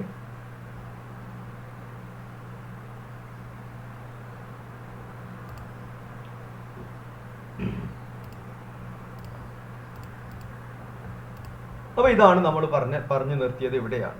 അപ്പോൾ ഇതിലിങ്ങനെ മൂവ് ചെയ്യുന്ന ഒബ്ജക്റ്റിന്റെ കേസാണ്. ഇനി പൊസിഷൻ, ഇത് വെച്ചിട്ട് നമ്മൾ പൊസിഷൻ എന്ന് പറയാണ്. അപ്പോൾ to specify position we fix a origin, നമ്മളിവിടെ ഒറിജിൻ ഫിക്സ് ചെയ്തു. Position to the right of or taken as positive and left of O as negative. അത് കൺവെൻഷൻ ആണ്. ഒരാൾ പറയാണ് ഞാൻ വലത്തോട്ടുള്ള നെഗറ്റീവ് എടുക്കുള്ളൂ, ഇടത്തോട്ടിന്റെ പോസിറ്റീവ് ആണ് എടുക്കുക. ഈ ക്യാൻ, അതിന് കുഴപ്പമൊന്നുമില്ല, ദർ ഇസ് നോ പ്രോബ്ലം. അതുകൊണ്ടൊരു ഇഷ്യൂ ഒന്നുമില്ല. നമുക്ക് ഒരു ഡയറക്ഷൻ പോസിറ്റീവ് എടുക്കാം, ഇഷ്ടമുള്ളത് യു ക്യാൻ ചൂസ് ഇറ്റ്. അപ്പോൾ മറ്റേ ഡയറക്ഷൻ നെഗറ്റീവ്. നമ്മളൊരു സാധാരണ ഫോളോ ചെയ്യുന്ന ഒരു കൺവെൻഷൻ അനുസരിച്ച് ഇങ്ങോട്ടുള്ള നെഗറ്റീവ്, ഇങ്ങോട്ടുള്ള ഒറിജിൻ്റെ ലെഫ്റ്റിലേക്ക് നെഗറ്റീവ്, ഒറിജിൻ്റെ റൈറ്റിലേക്ക് പോസിറ്റീവ്. സംഖ്യാരേഖയൊക്കെ പണ്ട് മുതലേ അങ്ങനെ എഴുതി പഠിച്ചു വന്നവരാണ് നമ്മൾ. ഒറിജിൻ്റെ സീറോൻ്റെ ലെഫ്റ്റിലേക്ക് നെഗറ്റീവ് സംഖ്യകളാണ് എഴുതുക, റൈറ്റിലേക്ക് പോസിറ്റീവ് സംഖ്യകളാണ് എഴുതുക. അപ്പോൾ അതൊരു കൺവെൻഷനാണ്. അപ്പോൾ അത് പിന്നെ നമ്മൾ അതുപോലെ ഫോളോ ചെയ്യാം, കുഴപ്പമൊന്നുമില്ല. അപ്പോൾ ഇനിയിപ്പോൾ നമ്മൾ ഈ പി ക്യു ആർ എന്ന് പറയുന്ന 3 സ്ഥലങ്ങൾ മാർക്ക് ചെയ്തിട്ടുണ്ട്. അപ്പോൾ ഇതിന്റെ പൊസിഷൻ കോർഡിനേറ്റ് പറയണം. പൊസിഷൻ കോർഡിനേറ്റ് പറഞ്ഞാൽ ക്യൂവിൻ്റെത് +240 എന്ന് പറയണം, പിയുടേത് +360 എന്ന് പറയണം, ആറിൻ്റെത് -120 എന്ന് പറയണം. 6 -120 ആണ്. അപ്പോൾ 6 -120 മീറ്റർ ആണ്, ഇത് +360 മീറ്റർ ആണ്, ഇവിടെ +240 മീറ്റർ ആണ്. ഇങ്ങനെയാണ് ഇതിന്റെ പൊസിഷൻ കോർഡിനേറ്റ്സ് വരിക. അങ്ങനെ ഏത് പോയിന്റുള്ള ആളുടെയും പൊസിഷൻ കോർഡിനേറ്റ് നമുക്ക് പറയാം. ഓക്കെ, അപ്പോൾ ഇതാണ് പൊസിഷൻ കോർഡിനേറ്റ്. അപ്പോൾ പ്ലസ് എന്ന് പറഞ്ഞില്ലെങ്കിൽ അത് പ്ലസ് ആയിട്ടാണ് എടുക്കുക. മൈനസ് ആണെങ്കിൽ പ്രത്യേകം മൈനസ് ആയിട്ട് പറയും. നമ്മൾ -120 എന്ന് തന്നെ പറയണം. 120 മീറ്റർ എന്ന് എഴുതിയാൽ it is understood that it is +120 metre. That means the particle is the position is towards the right of point O at 120 metre. Towards the right of point O 120 metre എന്ന് എഴുതിയാൽ. -120 metre എന്ന് എഴുതിയാൽ oil നിന്നും left സൈഡിലേക്ക് negative ദിശയിൽ 120 metre അകലത്തിലാണ് ആ വസ്തു ഉള്ളത്, അല്ലെങ്കിൽ ആ PQR എന്ന് പറയുന്ന പോയിന്റ് ഇരിക്കുന്നത് എന്നാണ് അതിന്റെ അർത്ഥം. ഇങ്ങനെ നമുക്ക് പൊസിഷൻ നിർണ്ണയിക്കാം. This is the way how you will determine the position to study motion. ഇനി അടുത്ത കൺസെപ്റ്റ്, വസ്തു മൂവ് ചെയ്യാൻ തുടങ്ങി. ഒരു വസ്തു മൂവ് ചെയ്യുന്നു അലോങ് വൺ. ഇനി നമ്മൾ പറയുന്നതൊക്കെ വൺ ഡയമെൻഷണൽ മോഷന്റെ കേസാണ്. അല്ലാത്ത കേസ് എപ്പോഴെങ്കിലും വരികയാണെങ്കിൽ പ്രത്യേകം പറയും. ഒരു വൺ ഡയമെൻഷണൽ മോഷൻ മാത്രമേ വരുന്നുള്ളൂ. അതിൽ മോഷൻ തുടങ്ങി കഴിയുമ്പോൾ ആ വസ്തുവിന്റെ പൊസിഷൻ മാറാൻ തുടങ്ങും. അപ്പോൾ വരുന്ന പ്രധാന ടേമാണ് പാത്ത് ലെങ്ത്, വസ്തു സഞ്ചരിച്ച വഴിയുടെ ദൂരം. അല്ലെ തന്നെയാണ് സിമ്പിളായിട്ട് ഡിസ്റ്റൻസ് എന്ന് പറയാം, സഞ്ചരിച്ച ദൂരം. It is the total distance covered. മറ്റൊരു ടേമിൽ പറയാം it is the length of the total length of the path covered by the particle. ഒരു പാർട്ടിക്കിളിന്റെ പാത്ത് ലെങ്ത് എന്ന് പറഞ്ഞാൽ it is the total length of the path covered by the particle, അല്ലെങ്കിൽ it is the total distance covered by the particle. Okay, അപ്പോൾ ഒരു ഉദാഹരണം പറയുന്നുണ്ട്. Suppose a car moves from O to P and then moves back from P to Q, then the total path length distance covered എത്രയാണ്? അതായത് ഇത് വെച്ചിട്ട് നോക്കുക. ഒരു കാർ ഓയിൽ നിന്നും പിയിലേക്ക് മൂവ് ചെയ്യും, moves from O to P and then moves back from P to Q, പിന്നെ പിയിൽ നിന്ന് ക്യൂയിലേക്ക് മൂവ് ചെയ്യുന്നു. അങ്ങനെയാണെങ്കിൽ ടോട്ടൽ പാത്ത് ലെങ്ത് എത്രയാണ്? ആദ്യം O P വരെ മൂവ് ചെയ്തപ്പോൾ 360 മീറ്റർ കവർ ചെയ്തു. പിന്നെ P നിന്ന് ക്യൂയിലേക്ക് മൂവ് ചെയ്യുമ്പോൾ വീണ്ടും എത്രയാണ്? ഇത് 360 240 ആണെങ്കിൽ ഇവിടെ നിന്ന് ഇങ്ങോട്ടുള്ള എത്രയാണ്? 360 240 120 കൂട്ടണ്ടേ 360 എത്തണമെങ്കിൽ. അപ്പോൾ PQ എന്ന് പറയുന്ന ദൂരം 120 ആണ്. അപ്പോൾ ഇത് ഒ പി എന്ന് പറയുന്നത് 360 so total path length is O P plus P Q that is 360 metre plus 120 metre that is 480 metre. മനസ്സിലായല്ലോ പാത്ത് ലെങ്ത്. ഇനി ഈ വസ്തു ഓയിൽ നിന്ന് സഞ്ചരിച്ചു, പിയിലെത്തി, പിയിൽ നിന്ന് വീണ്ടും ഓയിലേക്ക് തന്നെ വന്നു. അപ്പോൾ ടോട്ടൽ പാത്ത് ലെങ്ത് എത്രയാണ്? Total path length O P വരെയുള്ള ദൂരം പ്ലസ് പി ഒ വരെയുള്ള ദൂരം. ഒ പി വരെയുള്ള ദൂരം 360 പ്ലസ് പി ഒ എന്ന് പറയുന്നത് 360 തന്നെ. അപ്പോൾ 360 പ്ലസ് 360 720 വരും. മനസ്സിലായല്ലോ പാത്ത് ലെങ്ത് എങ്ങനെ കാണാം. അപ്പോൾ അതാണ് പാത്ത് ലെങ്ത്. ഇനി മറ്റൊരു പ്രധാന ക്വാണ്ടിറ്റിയാണ് ഡിസ്പ്ലേസ്മെന്റ്. ഇങ്ങനെ ഡെൽറ്റ എക്സ് എന്നുള്ള പദം കൊണ്ടൊക്കെ സൂചിപ്പിക്കും. ഡിസ്പ്ലേസ്മെന്റ് എന്ന് പറയും. ഡിസ്പ്ലേസ്മെന്റ് എന്ന് പറഞ്ഞാൽ സ്ഥാനാന്തരം എന്നാണ് അതിന്റെ മലയാളം. സ്ഥാനാന്തരം എന്നാണ് മലയാളത്തിൽ പറയുക ഡിസ്പ്ലേസ്മെന്റ്. സോ ഡിസ്പ്ലേസ്മെന്റ് എന്താണെന്ന് നോക്കാം. Displacement is the shortest distance between the initial and final positions. One dimensional മോഷനിൽ ഡിസ്പ്ലേസ്മെന്റ് എന്ന് പറഞ്ഞാൽ ആദ്യത്തെ പൊസിഷനും അവസാനം ഈ വസ്തു എത്തി നിൽക്കുന്ന പൊസിഷനും തമ്മിലുള്ള ഏറ്റവും കുറഞ്ഞ അകലം. ഇപ്പൊ നമുക്ക് നേരത്തെ എക്സാമ്പിൾ തന്നെ എടുക്കാം. ആ ഒബ്ജക്റ്റ് ഓയിൽ നിന്നും പിയിലേക്ക് മൂവ് ചെയ്തു, ആ വസ്തു പിയിൽ നിന്ന് പിന്നെ ക്യൂയിലേക്ക് മൂവ് ചെയ്തു. അപ്പോൾ ഫൈനലി ആ ഒബ്ജക്റ്റ് എവിടെയാണ്? ക്യൂവിലാണുള്ളത്. ഇനീഷ്യലി ആ ഒബ്ജക്റ്റ് എവിടെയായിരുന്നു? ഓയിലായിരുന്നു. അവസാന ഒബ്ജക്റ്റ് എവിടെ എത്തിയത്? ക്യൂവിലെത്തി. അപ്പോൾ ഡിസ്റ്റൻസ് കാണുമ്പോൾ ഇത് മൊത്തം സഞ്ചരിച്ച ദൂരം കാണണം. പക്ഷെ ഡിസ്പ്ലേസ്മെന്റ് കാണുമ്പോൾ അതിന്റെ ആവശ്യമില്ല. ഫൈനൽ പൊസിഷനിൽ നിന്നും എന്ത് കുറച്ചാൽ മതി? ഇനീഷ്യൽ പൊസിഷൻ കുറച്ചാൽ U will get the displacement. അതാണല്ലോ ഷോർട്ടസ്റ്റ് ഡിസ്റ്റൻസ് കിട്ടുക. ഷോർട്ടസ്റ്റ് ഡിസ്റ്റൻസ് കിട്ടണമെങ്കിൽ ഇവിടുന്ന് ഇതുവരെയുള്ള ദൂരം എന്ന് പറഞ്ഞാൽ ഇത് ഒറിജിൻ ആണല്ലോ. അപ്പോൾ ഈ ദൂരം minus final position minus initial position O തന്നെ ആയിരുന്നു, 0 തന്നെ ആയിരുന്നു. സോ 240 മൈനസ് 0 240 മീറ്റർ ആയിരിക്കും കഴിഞ്ഞ കേസിൽ. ഈ 450 ഡിസ്റ്റൻസ് കിട്ടിയ കേസിൽ ഡിസ്പ്ലേസ്മെന്റ് കാണുകയാണെങ്കിൽ it will be 240 minus 0. So that is 240 metre. ഇനി ഒരു example. Suppose a car moves from O to P and then moves back from P to Q, then delta x is equal to xq. xq എന്ന് പറഞ്ഞാൽ ക്യൂവിൽ final position ആണത്. xq that is final position minus xo, initial position ആണ് xo. So final position minus initial position ആയിരിക്കും എപ്പോഴും എന്ത്? Displacement. ഓർത്ത് വെക്കുക, displacement is equal to final position minus initial position. ഇവിടെ ഫൈനൽ പൊസിഷൻ 240 മീറ്റർ ആണ്, minus initial position 0 metre ആണ്, ഒറിജിനിൽ തന്നെ ആയിരുന്നു. So it is plus 240 metre. Okay, plus 240 metre. If a car moves from O to P and then moves back from P to R, oil നിന്നും പിയിലേക്ക് ഒരു car move ചെയ്തു, പിന്നെ അത് പിയിൽ നിന്ന് ആറിലേക്ക് മൂവ് ചെയ്തു. ഓക്കെ, അങ്ങനെയാണെങ്കിൽ ഡിസ്പ്ലേസ്മെന്റ് എത്രയാണ് വരിക? ആദ്യം ഓയിലായിരുന്നു കാറ്, പിന്നെ അത് പിയിലേക്ക് മൂവ് ചെയ്തു, പിയിൽ നിന്ന് ആറിലേക്ക് മൂവ് ചെയ്തു. So initial position was O and final position is R. അപ്പോൾ ഇനീഷ്യൽ പൊസിഷൻ എന്ന് പറഞ്ഞാൽ O ആണ്, ഫൈനൽ പൊസിഷൻ R ആണ്.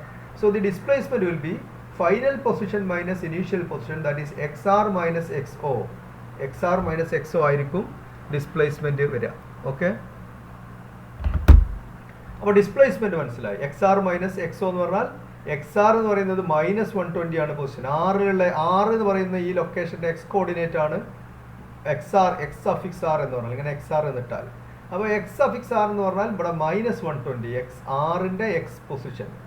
അതേപോലെ ഓയുടെ കോർഡിനേറ്റ്, ഓയുടെ X കോർഡിനേറ്റ്, ഇവിടെ ഒരൊറ്റ കോർഡിനേറ്റേ ഉള്ളൂ X. സോ O എന്ന് പറയുന്ന ഈ ഒറിജിന്റെ കോർഡിനേറ്റ് എപ്പോഴും 0. അപ്പോൾ XO എന്ന് പറയുന്നത് 0. So it will B minus 120 minus 0. minus 120 minus 0 എന്ന് പറഞ്ഞാൽ it is minus 120. So the displacement here is minus 120 meter. നേരത്തെ കേസിൽ അത് plus 240 meter. ഓക്കെ, ഇനി അതിന് വേറൊരു എക്സാമ്പിൾ ആണ്. If a car moves from O to P, oil നിന്നും പിയിലേക്ക് ഒരു കാർ മൂവ് ചെയ്യുന്നു, ഓയിൽ നിന്നും പിയിലേക്ക് മൂവ് ചെയ്യുന്നു, and back from P to O, പിയിൽ നിന്ന് വീണ്ടും ഓയിലേക്ക് തന്നെ മൂവ് ചെയ്യുന്നു. നേരത്തെ കേസിൽ ഞാനത് പറഞ്ഞിരുന്നു. അങ്ങനെ ചെയ്യുമ്പോൾ ഡിസ്റ്റൻസ് വരെ 360 പ്ലസ് 360 720 മീറ്റർ ആയിരിക്കും ഡിസ്റ്റൻസ് ട്രാവൽഡ് അല്ലെങ്കിൽ പാത്ത് ലെങ്ത് വരിക. പക്ഷേ ഡിസ്പ്ലേസ്മെന്റ് എന്താണ്? അപ്പോൾ ഇനീഷ്യൽ പൊസിഷൻ എന്ന് പറയുന്നത് O ആണ്, ഫൈനൽ പൊസിഷൻ എന്ന് പറയുന്നതും O ആണ്. അപ്പോൾ ഡിസ്പ്ലേസ്മെന്റ് എന്ന് പറഞ്ഞാൽ X coordinate of O minus X coordinate of O, രണ്ട് പൊസിഷനും ഒന്ന് തന്നെയാണ്. So the difference is equal to 0. അപ്പോൾ ഡിഫറൻസ് അവിടെ 0 ആണ്. സോ ഡിസ്പ്ലേസ്മെന്റ് 0 ആണ്. ഡിസ്പ്ലേസ്മെന്റ് ഇല്ല പാർട്ടിക്കിൾ അവിടെ തന്നെ ഉണ്ട്. പക്ഷെ ആ പാർട്ടിക്കിൾ ഡിസ്റ്റൻസ് കവർ ചെയ്തിട്ടുണ്ടോ? ഡിസ്റ്റൻസ് കവർ ചെയ്തിട്ടുണ്ട്. ഡിസ്റ്റൻസ് കവർ ചെയ്ത് ലാസ്റ്റ് അവിടെ തന്നെ എത്തി, അതുകൊണ്ട് അതിന് ഡിസ്പ്ലേസ്മെന്റ് ഇല്ല. അപ്പോൾ ഈ കേസിൽ ഓയിൽ നിന്നും സ്റ്റാർട്ട് ചെയ്ത് പിയിലൊക്കെ പോയിട്ട് തിരിച്ച് ഓയിലാണ് എത്തുന്ന ഈ കേസിൽ ഡിസ്പ്ലേസ്മെന്റ് 0 ആകും. പക്ഷേ ഡിസ്റ്റൻസ് അല്ലെങ്കിൽ പാത്ത് ലെങ്ത് എന്തല്ല, 0 അല്ല. അപ്പോൾ ഡിസ്പ്ലേസ്മെന്റും ഡിസ്റ്റൻസും അല്ലെങ്കിൽ ഡിസ്പ്ലേസ്മെന്റും പാത്ത് ലെങ്ത്തും തമ്മിലുള്ള വ്യത്യാസങ്ങൾ ശരിക്കും മനസ്സിലാക്കണം. ഒന്ന്, distance is A scalar quantity എന്ന് പറഞ്ഞാൽ അതിന് മാഗ്നിറ്റ്യൂഡ് മാത്രമേ ഉള്ളൂ, അതിന് ഡയറക്ഷൻ പറയില്ല. അതുകൊണ്ട് തന്നെ സഞ്ചരിച്ച ദൂരം എന്ന് പറയുന്ന ഒരിക്കലും നെഗറ്റീവ് പറയില്ല, അത് പോസിറ്റീവ് നമ്പർ ആയിട്ടേ പറയും. 10 മീറ്റർ സഞ്ചരിച്ചു, 20 മീറ്റർ സഞ്ചരിച്ചു, അങ്ങനെ പറയുള്ളൂ. സഞ്ചരിച്ച ദൂരം, that distance is A scalar quantity. നമ്മൾ പ്ലസും മൈനസും പറയുന്നത് എന്തിനാണ്? അതിൻ്റെ ഡയറക്ഷൻ പറയാൻ വേണ്ടിയിട്ടാണ്. ഒറിജിനിൽ നിന്ന് വലത്തോട്ടാണോ ഇടത്തോട്ടാണോ ഈ ദൂരം എന്ന് ഡയറക്ഷൻ ഇൻഡിക്കേറ്റ് ചെയ്യാനാണല്ലോ നമ്മൾ പ്ലസും മൈനസും ഉപയോഗിച്ചത്. അപ്പോൾ അതുകൊണ്ട് തന്നെ ഡിസ്റ്റൻസിന് അങ്ങനെ ഡയറക്ഷൻ ഇല്ല, ആ ദൂരം മാത്രമേ ഉള്ളൂ. അത് സ്കെയിലാർ ക്വാണ്ടിറ്റിയാണ്. ഫിസിക്സിൽ ഡയറക്ഷനും മാഗ്നിറ്റ്യൂഡും ഉള്ള ക്വാണ്ടിറ്റീസിനെ അതിൻ്റെ ഒരു വാല്യൂവും ദിശയും പറഞ്ഞാലേ പൂർണ്ണമാവും എന്നുള്ള തരം ക്വാണ്ടിറ്റീസിനെ വെക്ടേഴ്സ് എന്നും, ഡയറക്ഷൻ ഒന്നും വേണ്ട മാഗ്നിറ്റ്യൂഡ് മാത്രം പറഞ്ഞാൽ തന്നെ ക്ലിയർ ആവുന്ന ക്വാണ്ടിറ്റീസിനെ സ്കെയിലാർ എന്നും വിളിക്കും. ഇപ്പം നമ്മുടെ വസ്തുക്കളുടെ മാസ് ഒരു സ്കെയിലറാണ്, അതിന് ഡയറക്ഷൻ ഒന്നുമില്ല. അതുപോലെ തന്നെ വോളിയം ഒരു സ്കെയിലറാണ്.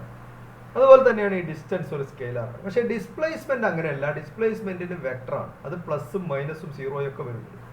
അപ്പോൾ ഡിസ്പ്ലേസ്മെന്റ് വെക്ടറാണ്. അപ്പോൾ ഡിസ്പ്ലേസ്മെന്റ് നമ്മൾ 120 മീറ്റർ എന്ന് പറഞ്ഞാൽ ദാറ്റ് ഈസ് പ്ലസ് 120 മീറ്റർ ആണ് എന്ന് പറഞ്ഞാൽ അത് ഒറിജിനിൽ നിന്നും വലത്തോട്ട് 120 മീറ്റർ അകലത്തിലാണ്.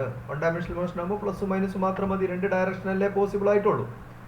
അപ്പോൾ ഡിസ്റ്റൻസ് സ്കെയിലർ ആണ്, while displacement is A vector quantity. ഒന്നാമത്തെ വ്യത്യാസം. രണ്ടാമത്തെ, distance can only have positive values while displacement can be positive, negative and even 0.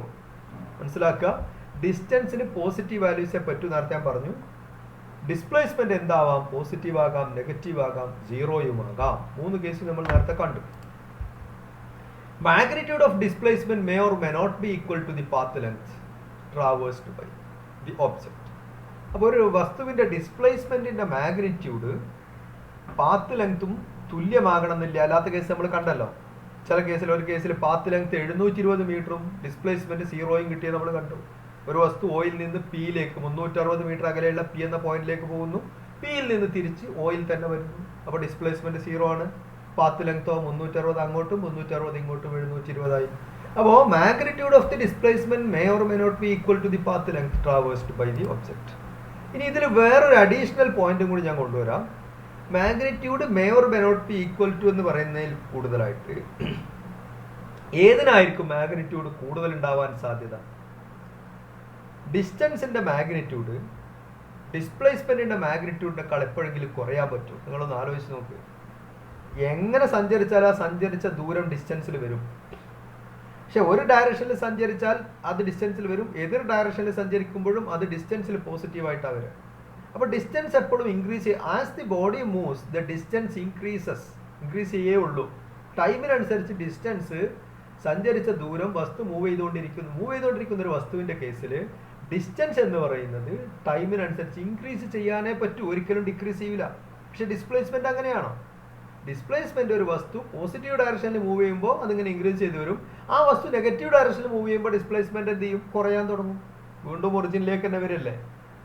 ഒറിജിനിൽ നിന്നും അകന്ന് പോസിറ്റീവ് ഡയറക്ഷനിൽ പോവുകയാണ് ആദ്യം. അപ്പോൾ ഡിസ്പ്ലേസ്മെന്റ് കൂടി വരും.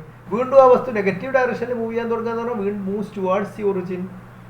അപ്പോൾ മൂവ്സ് ടുവാർഡ്സ് ദി ഒറിജിൻ എന്ന് പറഞ്ഞാൽ അതിൻ്റെ ഡിസ്പ്ലേസ്മെന്റ് കുറഞ്ഞു വരും.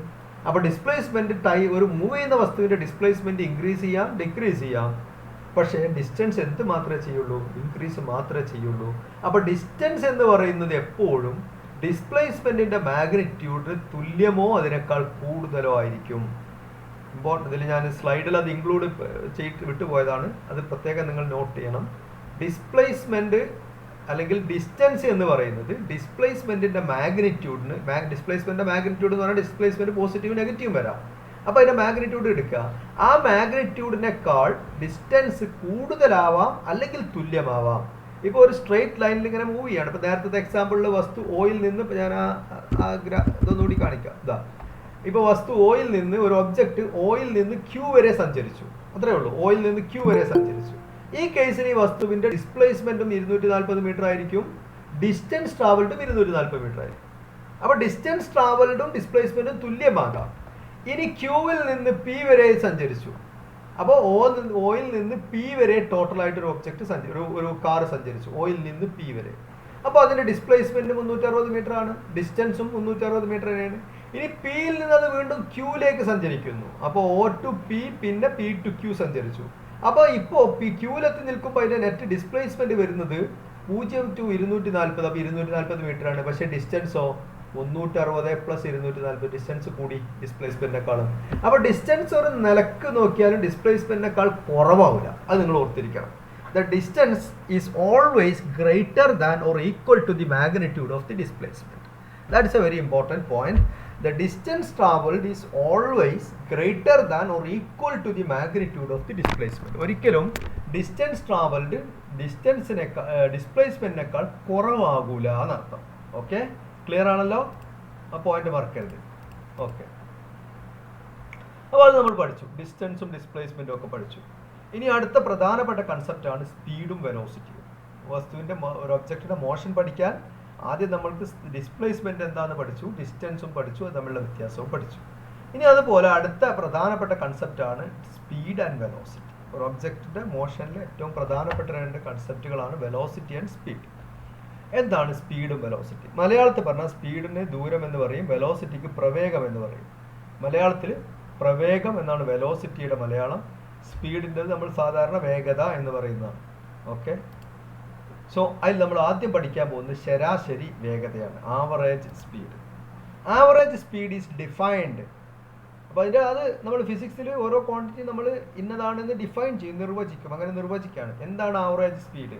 Average speed is defined as the ratio of total path length covered by the particle to the total time taken.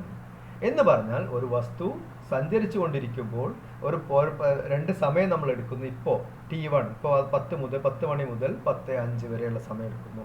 ആ സമയത്തിൻ്റെ ഉള്ളിൽ സഞ്ചരിച്ച ദൂരം ഇത്രയാണ്. സഞ്ചരിച്ച ദൂരം, ഡിസ്പ്ലേസ്മെന്റ് അല്ല, സഞ്ചരിച്ച ദൂരം, പാത്ത് ലെങ്ത് എത്രയാണെന്ന് നോക്കണം. ഡിവൈഡഡ് ബൈ അതിനെടുത്ത സമയം. ഇപ്പം ഞാൻ 10 മണി മുതൽ 10:05 വരെ എന്ന് പറയുമ്പോൾ അവിടെ 5 മിനിറ്റാണ് എടുത്തത്. അപ്പോൾ 5 മിനിറ്റ് കൊണ്ട് സഞ്ചരിച്ച പാത്ത് ലെങ്ത് എത്രയാണെന്ന് കിട്ടിയാൽ that path length divided by 5 minute, അതിനെ സെക്കൻഡിലാക്കണം. 5 മിനിറ്റിനെ സെക്കൻഡിലാക്കി എത്രയാണ്? ആ റേഷ്യോ ആയിരിക്കും ആവറേജ് സ്പീഡ്. അപ്പോൾ ആവറേജ് സ്പീഡ് എന്ന് പറഞ്ഞാൽ it is defined as the ratio of total path length covered by the particle to the total time taken. അപ്പോൾ ഒരു പാത്ത് ലെങ്ത് കവർ ചെയ്യാൻ എത്ര സമയം എടുത്തു നോക്കണം. അത് രണ്ടും തമ്മിൽ ഹരിച്ചാൽ കിട്ടുന്ന റിസൾട്ടാണ് ആവറേജ് സ്പീഡ്. സ്പീഡിന്റെ യൂണിറ്റ് മീറ്റർ പെർ സെക്കൻഡ് ആണ്, വെലോസിറ്റിയുടെ യൂണിറ്റും മീറ്റർ പെർ സെക്കൻഡ് ആണ്. മറക്കരുത്, അത് നിങ്ങൾക്ക് അറിയാമല്ലോ. അപ്പോൾ ആവറേജ് സ്പീഡ് പറഞ്ഞു. ആവറേജ് സ്പീഡിന്റെ ഇക്വേഷൻ എന്താണ്? ഒരിക്കൽ കൂടി പറയാം. It is the total path length divided by the time taken to cover that path length. ആ പാത്ത് ലെങ്ത് സഞ്ചരിക്കാൻ എടുത്ത സമയം, ആ റേഷ്യോനെയാണ് ആവറേജ് സ്പീഡ് എന്ന് പറയുന്നത്. Then average velocity. അപ്പോൾ വെലോസിറ്റി ആകുമ്പോൾ it is the ratio of the displacement to the time taken. നേരത്തെ path length to the time taken ആയിരുന്നു. വേറെ വെലോസിറ്റി എന്ന് വരുമ്പോൾ അവിടെ എന്താവും? പാത്ത് ലെങ്ത്തിന് പകരം എന്ത് വരും? ഡിസ്പ്ലേസ്മെന്റ്. അപ്പോൾ ഡിസ്പ്ലേസ്മെന്റ് ഒരു വെക്ടറാണ്. അതുകൊണ്ട് തന്നെ ഡിസ്പ്ലേസ്മെന്റ് ബൈ ടൈം ടേക്കൺ എന്നുള്ള സാധനം, ഡിസ്പ്ലേസ്മെന്റ് ബൈ ടൈം എന്ന് പറയുന്നതാണ് വെലോസിറ്റി. വെലോസിറ്റിയും ഒരു വെക്ടർ ആയിരിക്കും. ഓക്കെ, അപ്പോൾ average velocity V average is equal to delta X by delta T എന്നാണ് സാധാരണ നമ്മൾ ഫിസിക്സിൽ ഡിനോട്ട് ചെയ്യാം. അപ്പോൾ delta X by delta T എന്ന് പറഞ്ഞാൽ ഉദ്ദേശിക്കുന്നത്, ഡെൽറ്റ എക്സ് എന്ന് പറഞ്ഞാൽ ചേഞ്ച് ഇൻ പൊസിഷൻ എന്നാണ്. ദിസ് ഡെൽറ്റ ഇൻഡിക്കേറ്റ്സ്, കഴിഞ്ഞ ചാപ്റ്ററിലെ ഡെൽറ്റ നമ്മൾ എറർ ആയിരുന്നു, വേരിയേഷൻ അല്ലെങ്കിൽ എറർ എന്നാണ് പഠിച്ചത്. ഇനി മുതൽ ഈ മോഷന്റെ ചാപ്റ്ററിൽ ഇങ്ങനെ ഡെൽറ്റ കണ്ടാൽ that means A change in X. Change in X. Delta T എന്ന് പറഞ്ഞാൽ ചേഞ്ച് ഇൻ ടൈം അല്ലെങ്കിൽ ടൈം ഇന്റർവെൽ എന്നൊക്കെ പറയാം. അപ്പോൾ ഡെൽറ്റ എക്സ് എന്ന് പറഞ്ഞാൽ ആ വസ്തുവിന് എക്സിൽ ഉണ്ടായ അല്ലെങ്കിൽ അതിന്റെ പൊസിഷനിൽ ഉണ്ടായ മാറ്റം. എക്സ് എന്ന് പറയുന്നത് നമ്മൾ പൊസിഷൻ ഇൻഡിക്കേറ്റ് ചെയ്യാൻ ഉപയോഗിക്കുന്ന ലെറ്ററാണ്. അല്ലെങ്കിൽ ഡെൽറ്റ വൈ ആണ്, വൈ ആണ് പൊസിഷൻ ഇൻഡിക്കേറ്റ് ചെയ്യാനുള്ള എടുക്കുന്നതെങ്കിൽ delta Y by delta T എന്നുണ്ടാവും. എസ് എന്ന് പറയുന്ന ലെറ്ററാണ് പൊസിഷൻ ഇൻഡിക്കേറ്റ് ചെയ്യാൻ എടുക്കുന്നതെങ്കിൽ delta S by delta T എന്ന് എഴുതാം. അതൊന്നും പ്രശ്നമില്ല.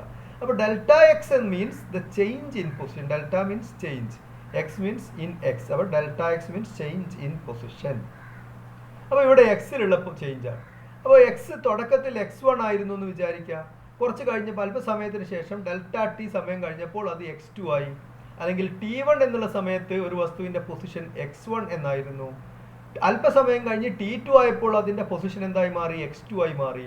അങ്ങനെയാണെങ്കിൽ അതിൻ്റെ ആ സമയത്തിൻ്റെ ഉള്ളിലുള്ള T1 മുതൽ T2 വരെയുള്ള ആ സമയത്ത് അതിൻ്റെ ആവറേജ് വെലോസിറ്റി എത്രയാണെന്ന് ചോദിച്ചാൽ ആ T2ലുള്ള final position minus initial position ആണല്ലോ ഡിസ്പ്ലേസ്മെന്റ്. ദാറ്റ് ഡിസ്പ്ലേസ്മെന്റ് ആണ് x2 minus x1 divided by ആ ഡിസ്പ്ലേസ്മെന്റിന് എടുത്ത സമയമാണ് T2 minus T1. So it is the ratio of the given displacement divided by the time taken for that displacement. Time taken for that displacement. Okay. Now x2 minus x1 divided by T2 minus T1, where x1 is the position at time T1. ആ particle T1 എന്ന് പറയുന്ന സമയത്ത് അതിൻ്റെ പൊസിഷനാണ് x1, T2 എന്ന് പറയുന്ന സമയത്ത് അതിൻ്റെ പൊസിഷനാണ് x2. അങ്ങനെയാണെങ്കിൽ പൊസിഷനിലുള്ള ചേഞ്ച് x2 മൈനസ് x1 അതിനെയാണ് ഡെൽറ്റ എക്സ് എന്ന് വിളിക്കുക, divided by T2 minus T1 ടൈമിലുള്ള ചേഞ്ച് അതിനെയാണ് ഡെൽറ്റ ടി എന്ന് വിളിക്കുക. So x2 minus x1 divided by T2 minus T1 ചെയ്താൽ what you will get is the average velocity.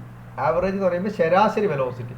ശരാശരി എന്ന് പറഞ്ഞാൽ T1 സെക്കൻഡ്സിൻ്റെയും T2 സെക്കൻഡിൻ്റെയും ഇടയിലുള്ള ശരാശരി വെലോസിറ്റി. അപ്പോൾ ആ മൂവ് ചെയ്യുന്ന വസ്തു T1 മുതൽ T2 വരെ സഞ്ചരിക്കുമ്പോൾ ആ സഞ്ചരിക്കാൻ എടുത്ത ശരാശരി വേഗത, ശരാശരി പ്രവേഗം, അതിനെയാണ് ആവറേജ് വെലോസിറ്റി എന്ന് പറയുന്നത്. So average velocity is displacement by time, or it is final position minus initial position divided by corresponding change in time. ആ ഫൈനൽ പൊസിഷൻ്റെയും ഇനീഷ്യൽ പൊസിഷനും കറസ്പോണ്ടിങ് ആയിട്ട് ടൈമിലുള്ള വ്യത്യാസം. ഓക്കെ, കൃത്യമായിട്ട് മനസ്സിലാക്കണം ഈ ഡെഫിനിഷൻസ്. കൺസെപ്റ്റ് വളരെ അങ്ങോട്ട് പഠിക്കുന്ന എല്ലാ പാഠത്തിലും സെക്കൻഡ് ഇയറിലൊക്കെ മനസ്സിലാവേണ്ടതാണ്. What is velocity, what is position, what is displacement, average velocity ഒക്കെ. ഇനി വീണ്ടും നമ്മൾ നേരത്തെ നമ്മുടെ റെഫറൻസ് നമ്മുടെ എന്താണ് ഫ്രെയിം ഓഫ് റെഫറൻസ് കൊണ്ടുപോകും. ഈ ഒറിജിനാലിറ്റി പോസിറ്റീവ് എക്സ് ആക്സിസും ഒരു ക്ലോക്കും സങ്കല്പിച്ചതാണ് നമ്മുടെ ഫ്രെയിം ഓഫ് റെഫറൻസ്. ഓക്കെ, അപ്പോൾ ഒരു എക്സാമ്പിൾ പറയാം. A body starts from R എന്ന് പറയുന്ന പൊസിഷനിൽ നിന്നും ഒരു ബോഡി സ്റ്റാർട്ട് ചെയ്യുന്നു. So it starts from here, R, and moves towards P. Pയുടെ ദിശയിലേക്ക് മൂവ് ചെയ്യുന്നു. Rൽ നിന്നും P എന്ന് പറയുമ്പോൾ പോസിറ്റീവ് എക്സ് ഡയറക്ഷനിലാണ് മൂവ് ചെയ്യുന്നത്. ശ്രദ്ധിക്കുക, ഇവിടെ നിന്നാണ് മൂവ് ചെയ്യുന്നത്, ഇങ്ങനെ മൂവ് ചെയ്യുന്നു, പോസിറ്റീവ് എക്സ് ഡയറക്ഷൻ. സോ Rൽ നിന്നും Pയിലേക്ക് മൂവ് ചെയ്യുക എന്ന് പറഞ്ഞാൽ പോസിറ്റീവ് എക്സ് ഡയറക്ഷനാണ്. ആൻഡ് റീച്ചസ് ക്യൂ, പിയിലേക്ക് പോകുന്നതിൻ്റെ ഇടയിൽ ക്യൂവിലെത്തി. എപ്പോൾ? 20 സെക്കൻഡ് കൊണ്ട് ക്യൂവിലെത്തി. 20 സെക്കൻഡ് കഴിഞ്ഞപ്പോൾ ക്യൂവിലെത്തി. ആറിൽ നിന്ന് സ്റ്റാർട്ട് ചെയ്തു, പി ലക്ഷ്യമാക്കി മൂവ് ചെയ്തു, 20 സെക്കൻഡ് കൊണ്ട് ക്യൂവിലെത്തി. It then moves towards O. ക്യൂവിലെത്തിയപ്പോൾ പിന്നെ അത് പിയിലേക്കല്ല, തിരിച്ച് ഓയിലേക്ക് തന്നെ മൂവ് ചെയ്തു. It then moves towards O, പിന്നെ ഓയിലേക്ക് തിരിച്ച് മൂവ് ചെയ്തു. And reaches O after 10 second. ഇവിടെ എത്തിയതിന് ശേഷം പിന്നെ 10 സെക്കൻഡ് കൂടി കഴിഞ്ഞപ്പോൾ അതെവിടെ എത്തി? ഓയിലെത്തി. അപ്പോൾ ഇവിടെ നിന്ന് ആറിൽ നിന്ന് സ്റ്റാർട്ട് ചെയ്തു, ക്യൂ വരെ പോയി, ക്യൂവിൽ നിന്ന് വീണ്ടും ഓയിലേക്ക് വന്നു. ഇതാണ് സംഭവിച്ചത്. ആറിൽ നിന്നും ക്യൂ വരെ പോകാനെടുത്ത സമയം 20 സെക്കൻഡും ക്യൂവിൽ നിന്ന് ഈ O വരെ പോകാനെടുത്ത സമയം 10 സെക്കൻഡുമാണ്. അങ്ങനെയാണെങ്കിൽ അതിൻ്റെ ആവറേജ് സ്പീഡും ആവറേജ് വെലോസിറ്റിയും കാണണം. ഇതാണ് ക്വസ്റ്റ്യൻ. അപ്പോൾ ആവറേജ് സ്പീഡ് കാണണമെങ്കിൽ പ്രശ്നമൊന്നുമില്ല. ടോട്ടൽ പാത്ത് ലെങ്ത് നമുക്കറിയാം. So what is the total path length? ഇവിടെ നിന്നാണ് തുടങ്ങിയത്, R - 120. അവിടെ നിന്ന് ഇങ്ങനെ മൂവ് ചെയ്ത് ക്യൂ വരെ എത്തി ആദ്യം. അപ്പോൾ RQ എന്ന് പറയുന്ന ഡിസ്റ്റൻസ് എത്ര ഉണ്ട് നോക്കണം. RQ എന്ന് പറയുന്ന ഡിസ്റ്റൻസ് കൂട്ടണമെങ്കിൽ O മുതൽ Q വരെയുള്ള ഡിസ്റ്റൻസും O മുതൽ R വരെയുള്ള ഡിസ്റ്റൻസും കൂട്ടിയാൽ മതി. O മുതൽ R വരെ 120 മീറ്റർ ഉണ്ട്, O മുതൽ Q വരെ 240 മീറ്റർ ഉണ്ട്. അപ്പോൾ 240ഉം 120ഉം കൂട്ടിയാൽ 360 വരും.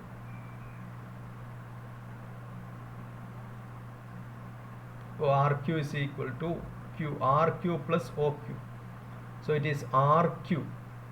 അപ്പോൾ 240ഉം പ്ലസ് 120 360 വരും. പ്ലസ് പിന്നെ ഓയിൽ നിന്ന് എങ്ങോട്ട്, ക്യൂവിൽ നിന്ന് അത് എങ്ങോട്ട് മൂവ് ചെയ്തു? ഓയിലേക്ക് മൂവ് ചെയ്തു. അപ്പോൾ വീണ്ടും ഒരു 240 കൂട്ടണം. അങ്ങനെ 600 മീറ്റർ സഞ്ചരിച്ചു. പാത്ത് ലെങ്ത് ടോട്ടൽ മനസ്സിലായല്ലോ. ബോഡി വസ്തു ആദ്യം ആറിൽ നിന്ന് ക്യൂ വരെ സഞ്ചരിച്ചു.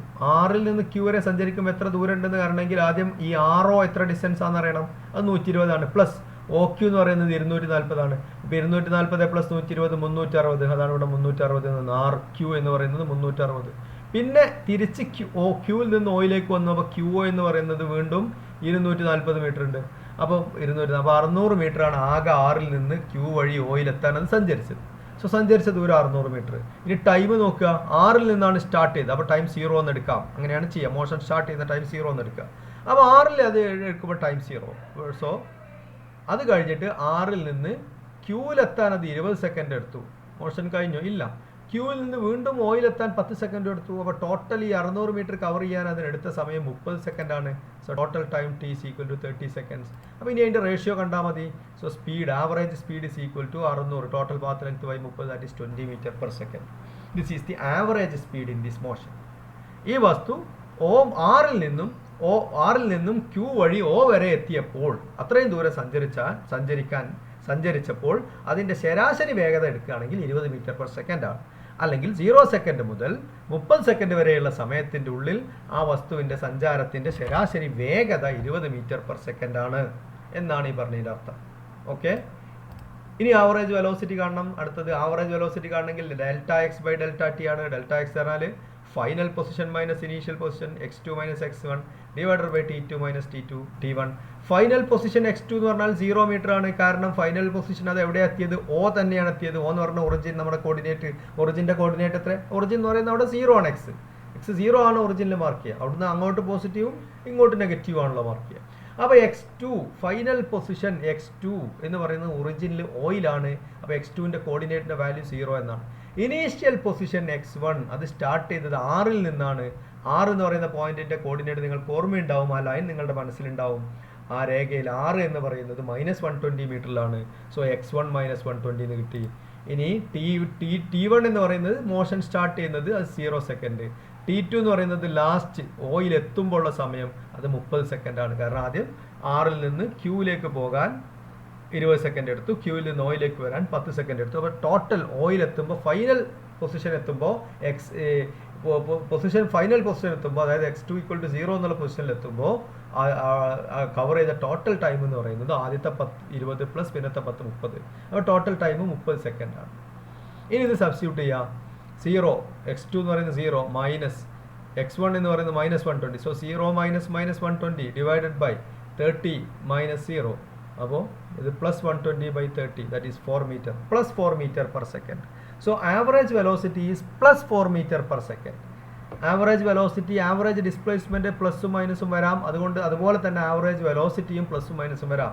ഇവിടെ ഇപ്പോൾ ആവറേജ് വെലോസിറ്റി എനിക്ക് +4 മീറ്റർ പെർ സെക്കൻഡ് ആണ് കിട്ടിയത്. എന്ന് പറഞ്ഞാൽ ഇതിൻ്റെ ശരാശരി പ്രവേഗം പോസിറ്റീവ് ദിശയിൽ 4 മീറ്റർ പെർ സെക്കൻഡ് ആണ്. അതാണ് അതിൻ്റെ അർത്ഥം. പോസിറ്റീവ് ദിശയിൽ 4 മീറ്റർ പെർ സെക്കൻഡ് ആണ്.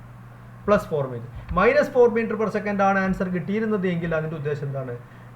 ആവറേജ് വെലോസിറ്റി, ശരാശരി പ്രവേഗം, average velocity of the particle over the entire motion, ഈ പറഞ്ഞ മൊത്തം മോഷൻ, ഏത് 6ൽ നിന്ന് ക്യൂവിൽ നിന്ന് O വരെയുള്ള മൊത്തം മോഷൻ, അല്ലെങ്കിൽ t1 0 സെക്കൻഡ് മുതൽ 30 സെക്കൻഡ് വരെയുള്ള മോഷൻ്റെ ആവറേജ് വെലോസിറ്റി എടുത്താൽ അത് പോസിറ്റീവ് ഡയറക്ഷനിലാണ് ആ വെലോസിറ്റി ഉള്ളത്. അത് പിന്നെ 4 മീറ്റർ പെർ സെക്കൻഡ് ആണ്. എന്ന് പറഞ്ഞാൽ പോസിറ്റീവ് ഡയറക്ഷനാണ് വെലോസിറ്റി ഉള്ളതെന്ന് പറഞ്ഞാൽ നെറ്റ് ആ പാർട്ടിക്കിളിൻ്റെ നെറ്റായിട്ടുണ്ടായ സ്ഥാനമാറ്റം പോസിറ്റീവ് ദിശയിലായിരിക്കും. അത് കറക്റ്റാണ്. കാരണം ആദ്യം ആ പാർട്ടിക്കിൾ -120 അത് +0 എത്തി നിൽക്കുക, അല്ലെങ്കിൽ 0 എത്തി നിൽക്കുന്നത്. -120 0 ഡയറക്ഷൻ പോസിറ്റീവ് ഡയറക്ഷൻ ആണല്ലോ. വസ്തുവിന് നെറ്റായിട്ടുണ്ടായ ചേഞ്ച് എന്താണ്? പോസിറ്റീവ് ഡയറക്ഷനിലാണ്. അതാണ് +4 മീറ്റർ പെർ സെക്കൻഡ് വെലോസിറ്റി വന്നത്. So velocity is +4 metre per second. Okay, അപ്പോൾ 120/30 വരും, 4 മീറ്റർ പെർ സെക്കൻഡ് എന്ന് കിട്ടും. ഓക്കെ, ഇത്രയും പാർട്ട് ഈ വെലോസിറ്റി കാൽക്കുലേറ്റ് ചെയ്യണമൊക്കെ നിങ്ങൾക്ക് മനസ്സിലായിട്ടുണ്ടാവുമെന്ന് പ്രതീക്ഷിക്കുന്നു. ഇനി ഡിസ്പ്ലേസ്മെൻറ്റുമായി ബന്ധപ്പെട്ട ഒരു പ്രോബ്ലം കൂടി, ഏതെങ്കിലും പ്രോബ്ലം ഈ പറഞ്ഞ എക്സാമ്പിൾ ക്വസ്റ്റ്യൻ 2 പറഞ്ഞു. ഈ 2 എക്സാമ്പിൾ ക്വസ്റ്റ്യനും തറവായിട്ട് മനസ്സിലാവണം. ഇതുവരെ പറഞ്ഞ വെലോസിറ്റിയുടെ കൺസെപ്റ്റുകളും പിന്നെ ഡിസ്പ്ലേസ്മെൻറ്റിൻ്റെ കൺസെപ്റ്റും അതിൽ അടങ്ങിയിട്ടുണ്ട്. അത് മനസ്സിലായാൽ ബാക്കിയുള്ളത് മനസ്സിലാവുള്ളൂ. അപ്പോൾ അതുകൊണ്ട് എന്തെങ്കിലും പ്രയാസം ഉണ്ടെങ്കിൽ നിങ്ങൾ പറയണം. ഞാൻ സ്ക്രീൻ ഷെയറിംഗ് മോഡിലാണ്. ആരെങ്കിലും എന്തെങ്കിലും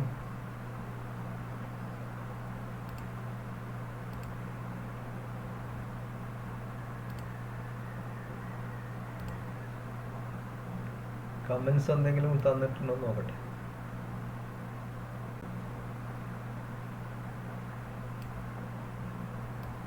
സൗണ്ട് ഇല്ല.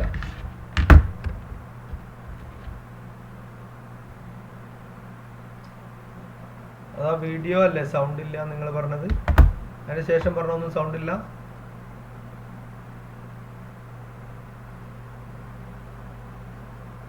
ഹലോ, ഞാൻ പറയുന്ന ആർക്കും കേൾക്കുന്നില്ലേ? ആ വീഡിയോ എന്ന് പറഞ്ഞ സാറേ.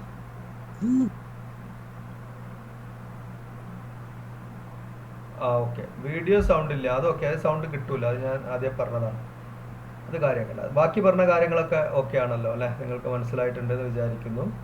അപ്പോൾ ഇനി അടുത്തൊരു പ്രോബ്ലം കൂടി ചെയ്യാണ്. Okay, again let me go to sharing mode.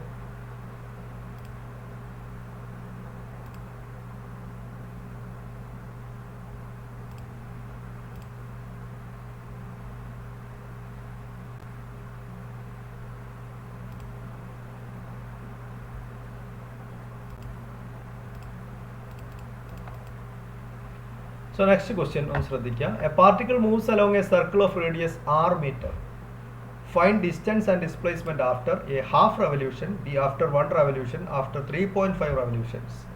ഒരു പാർട്ടിക്കിൾ എക്സാക്ട്ലി സെയിങ് ഈ ക്വസ്റ്റ്യൻ വൺ ഡയമെൻഷണൽ മോഷൻ്റെ പരിധിൻ്റെ പുറത്താണ് ശരിക്കും പറഞ്ഞത്. കാരണം പാർട്ടിക്കിൾ സർക്കിളിൽ ഇങ്ങനെ മൂവ് ചെയ്യാന്ന് പറയുമ്പോൾ അത് വൺ ഡയമെൻഷണൽ മോഷൻ അല്ല ശരിക്കും. എന്നാലും ഡിസ്പ്ലേസ്മെൻറ്റിൻ്റെ കൺസെപ്റ്റ് ക്ലിയർ ആകാൻ വേണ്ടിയിട്ടാണ് ഞാൻ ഈ ക്വസ്റ്റ്യൻ ഇടുന്നത്. ഡിസ്പ്ലേസ്മെൻറ്റ് കുറേ കൂടി ക്ലിയർ ആയിട്ട് മനസ്സിലാക്കാൻ വേണ്ടിയിട്ടാണ്. അപ്പോൾ നോക്കുക, ഒരു വസ്തു ഒരു സർക്കിളിൽ ഇങ്ങനെ മൂവ് ചെയ്യാണ്. അപ്പോൾ അത് 6 റേഡിയസുള്ള ഒരു സർക്കിളാണ്. അങ്ങനെയാണെങ്കിൽ ഒരു ഹാഫ് റെവല്യൂഷൻ കഴിഞ്ഞാൽ, ഒരു അര ചുറ്റുമ്പോൾ അതിൻ്റെ ഡിസ്പ്ലേസ്മെൻറ്റ് എത്രയാണ്, ഡിസ്റ്റൻസ് കവേർഡ് എത്രയാണ്, ഒരു കംപ്ലീറ്റ് ചുറ്റി വരുമ്പോൾ ഡിസ്പ്ലേസ്മെൻറ്റ് ഡിസ്റ്റൻസ് എന്താണ്, 3.5 ചുറ്റുകൾ പൂർത്തിയാക്കുമ്പോൾ ഡിസ്പ്ലേസ്മെൻറ്റും ഡിസ്റ്റൻസും എത്രയായിരിക്കും, ഇതാണ് ചോദ്യം. വളരെ ഈസിയാണ്. ഇതാണ് സർക്കിൾ എന്ന് വിചാരിക്കുക. അപ്പോൾ എയിൽ നിന്നാണ് അത് സ്റ്റാർട്ട് ചെയ്യുന്നതെന്ന് വിചാരിക്കുക. ഒന്നാമത്തെ കേസിൽ അത് ഹാഫ് റെവല്യൂഷനാണ്, അപ്പോൾ ബിയിലാണ് എത്തുക. തിരിച്ച് എയിലെത്തിയാൽ ഫുൾ ചുറ്റായി. അപ്പോൾ ഒരു ഹാഫ് റെവല്യൂഷൻ കംപ്ലീറ്റ് ചെയ്യുന്നു പറഞ്ഞാൽ ബിയിലെത്തും. അപ്പോൾ നോക്കുക, എയിൽ നിന്ന് ബിയിലെത്തുമ്പോൾ സർക്കിളിൻ്റെ പെരിമീറ്ററിൻ്റെ പകുതി ദൂരമാണ് അത് സഞ്ചരിച്ചിട്ടുണ്ടാവും, ഇത്രയും ദൂരം. സോ ഡിസ്റ്റൻസ് ട്രാവൽഡ് എന്ന് പറയുന്നത് half the perimeter of the circle. ഒരു സർക്കിളിൻ്റെ പെരിമീറ്റർ അല്ലെങ്കിൽ ചുറ്റളവ് നിങ്ങൾക്കറിയാം 2πr ആണ്. അപ്പോൾ എ മുതൽ ബി വരെയുള്ള ആർക്ക് ലെങ്ത് ആണ് ഡിസ്റ്റൻസ് ട്രാവൽഡ്. അപ്പോൾ ഇതൊരു ഹാഫ് സർക്കിളാണ്, അല്ലെങ്കിൽ ഒരു സർക്കിളിൻ്റെ പെരിമീറ്ററിൻ്റെ പകുതിയാണ്, ചുറ്റളവിൻ്റെ പകുതിയാണ് എന്ന് പറയുമ്പോൾ πr ആണ് അതിൻ്റെ ആൻസർ വരിക. സോ ഡിസ്റ്റൻസ് π × r എന്ന് വരും. ഇനി ഡിസ്പ്ലേസ്മെന്റ് പറഞ്ഞാൽ എന്താ, ഫൈനൽ പൊസിഷനിൽ നിന്നും ഇനീഷ്യൽ പൊസിഷനും തമ്മിലുള്ള ഷോർട്ടസ്റ്റ് ഡിസ്റ്റൻസ് എന്നാണ് നമ്മൾ ഡിഫൈൻ ചെയ്യുന്നത്. അപ്പോൾ ഇവിടെ ഫൈനൽ പൊസിഷൻ എന്ന് പറയുന്നത് ബി ആണ്, ഇനീഷ്യൽ പൊസിഷൻ എന്ന് പറയുന്നത് എ ആണ്. എയും ബിയും തമ്മിലുള്ള ഷോർട്ടസ്റ്റ് ഡിസ്റ്റൻസ് പറഞ്ഞാൽ ഈ ഡയമീറ്റർ ആണ് എന്ന് പറഞ്ഞാൽ 2r ആണ്. അപ്പോൾ ഡിസ്പ്ലേസ്മെന്റ് എന്തായിരിക്കും, 2r ആയിരിക്കും. മനസ്സിലായല്ലോ, ഡിസ്പ്ലേസ്മെന്റ് 2r ആയിരിക്കും. ഇതേ പ്രോബ്ലം ഇങ്ങനെയും ചോദിക്കാറുണ്ട്, ക്വാർട്ടർ ഓഫ് എ റെവല്യൂഷൻ എന്ന് പറയും. അപ്പോൾ ഒരു റെവല്യൂഷൻ്റെ 4/1 പറയുമ്പോൾ ഏതാണ്ട് ഇവിടെ എത്തും, കറക്റ്റ് ഇവിടെ എത്തും. ഇവിടെ എത്തുമ്പോൾ ഇതിൻ്റെ ഡിസ്പ്ലേസ്മെന്റ് കാണണമെങ്കിൽ ഒരു നേരിട്ട് കഴിയില്ല, പൈതഗോറസ് തിയറം ഉപയോഗിക്കണം. കാരണം ഇവിടേക്കുള്ള ദൂരം എന്ന് പറഞ്ഞാൽ ഇവിടെ നിന്ന് ഇങ്ങോട്ടൊരു ലൈൻ വരയ്ക്കുക സെൻറ്ററിലേക്ക്, ഇവിടെ നിന്ന് ഇങ്ങനെ സെൻറ്ററിലേക്ക് 2 പെർപെൻഡിക്കുലർ ലൈൻസ് കിട്ടുന്നുണ്ട്. ഇവിടെ നിന്ന് ഇങ്ങോട്ടൊരു ലൈൻ വരയ്ക്കുക, ഈ ലൈനായിരിക്കും ഇവിടെ നിന്ന് ഇങ്ങോട്ട് വരയ്ക്കുന്ന ഈ ലൈനായിരിക്കും ഡിസ്പ്ലേസ്മെന്റ്. അവിടെ ഒരു ട്രയാങ്കിൾ ഫോം ചെയ്യും. ഈ ഇത് 6 ആണ്, ഇതും 6 ആണ്. സോ r² + r² ആയിരിക്കും ഈ ലെങ്ത്തിൻ്റെ സ്ക്വയർ വരിക. So this will be √r² + r², √2r². അപ്പോൾ √2r ആയിരിക്കും ഡിസ്റ്റൻസ് വരിക. ക്വാർട്ടർ ഓഫ് എ റെവല്യൂഷൻ ആണെങ്കിൽ ഡിസ്റ്റൻസ് അല്ല ഡിസ്പ്ലേസ്മെന്റ്. ഡിസ്റ്റൻസ് πr/ൻ്റെ പകുതി വരും, πr/2. മനസ്സിലായല്ലോ, അങ്ങനെയും ചോദിക്കാം. ഒരു റെവല്യൂഷൻ്റെ 4/1 പൂർത്തിയാക്കി. ഓക്കെ, അപ്പോൾ ഇത് മനസ്സിലായല്ലോ. ഇത് മനസ്സിലായ പിന്നെ ബാക്കിയൊക്കെ മനസ്സിലാവും. ഒരു കംപ്ലീറ്റ് 1 റെവല്യൂഷൻ ആകുമ്പോൾ എന്താ സംഭവിക്കുക, ഇത് എയിൽ നിന്ന് ചുറ്റി എയിൽ തന്നെ വരും. അപ്പോൾ ഡിസ്റ്റൻസ് എന്ന് പറഞ്ഞാൽ ഒരു കംപ്ലീറ്റ് സർക്കിൾ ചുറ്റി വരുന്നതുകൊണ്ട് അതിൻ്റെ പെരിമീറ്റർ ആയിട്ടുള്ള 2πr ആയിരിക്കും ഡിസ്റ്റൻസ്. ഡിസ്പ്ലേസ്മെൻറ്റോ ഫൈനൽ പൊസിഷനും ഇനീഷ്യൽ പൊസിഷനും സെയിം തന്നെയാണ്, ഒരേ സ്ഥലത്ത് തന്നെയാണ്. അതുകൊണ്ട് ഡിസ്പ്ലേസ്മെൻറ്റ് 0 എന്ന് വരും. ഇനി 3.5 റെവല്യൂഷൻ എന്ന് പറഞ്ഞാൽ ആദ്യം ഒരു ചുറ്റും, അപ്പോൾ ഡിസ്റ്റൻസ് 2πr ആവും. രണ്ടാമത്തെ ചുറ്റും, അപ്പോൾ ഡിസ്റ്റൻസ് 2 × 2πr ആകും. മൂന്നാമത്തെ ചുറ്റി വരുമ്പം ഡിസ്റ്റൻസ് 3 × 2πr ആകും. അപ്പോൾ 3 × 2πr കവർ ചെയ്തു 3 റെവല്യൂഷൻ ആകുമ്പോൾ ഡിസ്റ്റൻസ് പ്ലസ് ഒരു ഹാഫ് റെവല്യൂഷനും കൂടി വരുമ്പോൾ ഒരു πr വരും. അപ്പോൾ 3 × 2πr + πr ആയിരിക്കും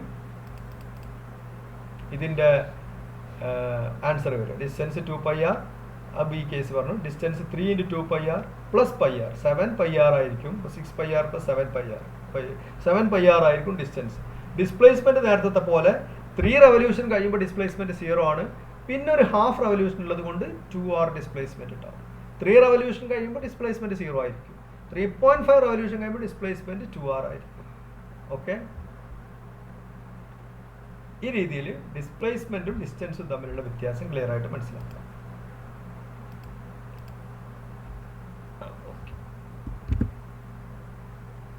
ഇനി ഈ വെലോസിറ്റിയും ആവറേജ് വെലോസിറ്റിയും പഠിച്ചു, ആവറേജ് സ്പീഡും തറവായിട്ട് പഠിച്ചു.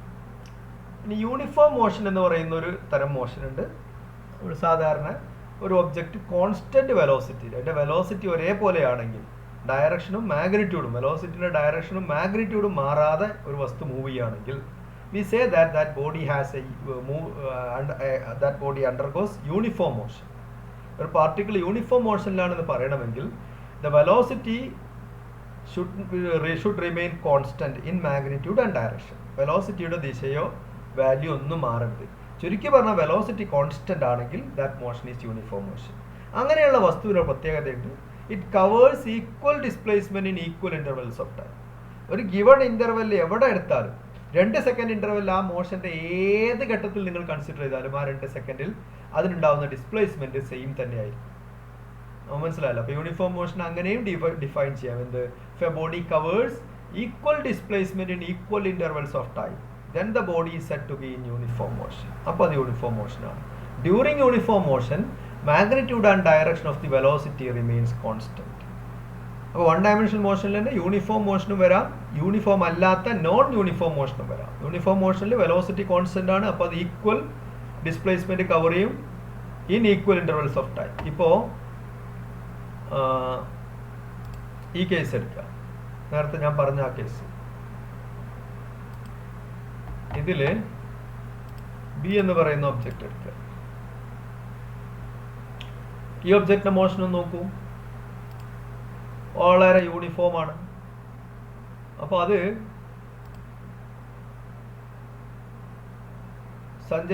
സഞ്ചരിക്കുന്ന സമയം മീൻസ് 0 1 എത്താനും 1 നിന്ന് 2 എന്ന് പറയുന്ന ഡിസ്റ്റൻസ് കവർ ചെയ്യാൻ ഡിസ്പ്ലേസ്മെന്റ് ഉണ്ടാവാനും 2 നിന്ന് ഡിസ്പ്ലേസ്മെന്റ് 3 ആകാനും അതിനൊക്കെ ഓരോ 1 മീറ്ററും ഇത് മീറ്ററിലാണ് സങ്കല്പിച്ചാൽ ആദ്യത്തെ 1 മീറ്റർ 0 to 1 മീറ്റർ കവർ ചെയ്യാനെടുത്ത സമയവും 1 നിന്ന് 2 കവർ ചെയ്യാനെടുത്ത സമയവും 2 നിന്ന് 3 കവർ ചെയ്യാനെടുത്ത സമയവും ഒക്കെ തുല്യമായിരിക്കും. അതായത് ഈക്വൽ ഡിസ്പ്ലേസ്മെന്റ് ആണ് ഈക്വൽ ടൈം ഇന്റർവെൽ ഉണ്ടാവുക. മനസ്സിലായല്ലോ? This is A uniform motion. So this is uniform motion. ഒരേ സമയമാണ്, ഒരേ വേഗതയിൽ അങ്ങനെ സഞ്ചരിക്കുന്നു, ഡയറക്ഷനും മാറുന്നില്ല. So that is uniform motion. Okay, clear ആയല്ലോ? ഇതാണ് യൂണിഫോം മോഷൻ എന്ന്. ഇനി നോൺ യൂണിഫോം മോഷനും 1 ഡയമെൻഷനിൽ സാധ്യമാണോ എന്ന് നോക്കാം. മേ ബി ഒബ്ജക്റ്റ് സി ആയിരിക്കും. Okay, object C, object motion. ഇതും ഒരു സ്ട്രെയിറ്റ് ലൈനിൽ തന്നെയാണ് മൂവ് ചെയ്യുന്നത്. അപ്പോൾ അതിൻ്റെ മോഷൻ ഒന്ന് നോക്കാം. സ്റ്റാർട്ട്. ഉണ്ടോ? എന്താ മാറ്റം? ആദ്യം കുറച്ച് സ്ലോലി ഇങ്ങനെ തുടങ്ങി അതിൻ്റെ വെലോസിറ്റി സ്പീഡായി വന്നു. അത് യൂണിഫോം മോഷനാണ്. സോറി, യൂണിഫോം മോഷനല്ല, നോൺ യൂണിഫോം മോഷനാണ്. വെലോസിറ്റി സ്പീഡ് കൂടി വരികയാണ്. വെലോസിറ്റിയുടെ അതിൻ്റെ വേഗത കൂടി വരുന്നു. ഒന്ന് വേണ്ടി നോക്കൂ. എല്ലാം തുടങ്ങി വേഗത കൂടി പോകും. So that is A non uniform motion. അത്തരം മോഷൻസിന് ഈ യെല്ലോ ബോളിൻ്റെ മോഷൻ നോൺ യൂണിഫോം മോഷനാണ്. അതിന് ആക്സിലറേഷൻ ഉണ്ട്, ത്വരണമുണ്ട് എന്നാണ് അർത്ഥം. നോൺ യൂണിഫോം മോഷൻ എന്ന് പറഞ്ഞാൽ എ മോഷൻ വിത്ത് ആക്സിലറേഷൻ അല്ലെങ്കിൽ ത്വരണത്തോടെയുള്ള മോഷനെയാണ് നോൺ യൂണിഫോം മോഷൻ എന്ന് പറയും. 1 ഡയമെൻഷണൽ മോഷനിൽ മൂവ് ചെയ്യുന്ന പാർട്ടിക്കിളിന് ത്വരണം ഉണ്ടെങ്കിൽ, ആക്സിലറേഷൻ ഉണ്ടെങ്കിൽ it is A non uniform motion. ഇല്ല ആക്സിലറേഷൻ ഇല്ല എങ്കിൽ അതിൻ്റെ അർത്ഥം വെലോസിറ്റി കോൺസ്റ്റന്റ് ആണ് എന്നാണ്. അപ്പോൾ അത് യൂണിഫോം മോഷൻ ആയിരിക്കും. ഓക്കെ, അപ്പോൾ യൂണിഫോമും നോൺ യൂണിഫോമും പഠിച്ചു. ഇനി വേറൊരു നോൺ യൂണിഫോം മോഷനാണ് ഇത്.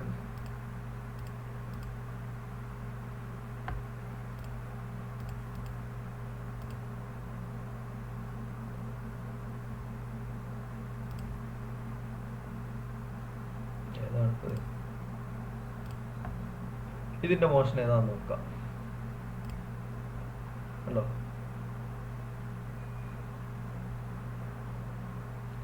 ആദ്യം നല്ല വേഗതയുണ്ട്, കുറഞ്ഞു വന്നു. ഒരു ഹൈറ്റിലെത്തിയപ്പോൾ വേഗത 0 ആയി. പിന്നെ ഓപ്പോസിറ്റ് ഡയറക്ഷനിൽ മൂവ് ചെയ്യാൻ തുടങ്ങി. It's again A non uniform motion.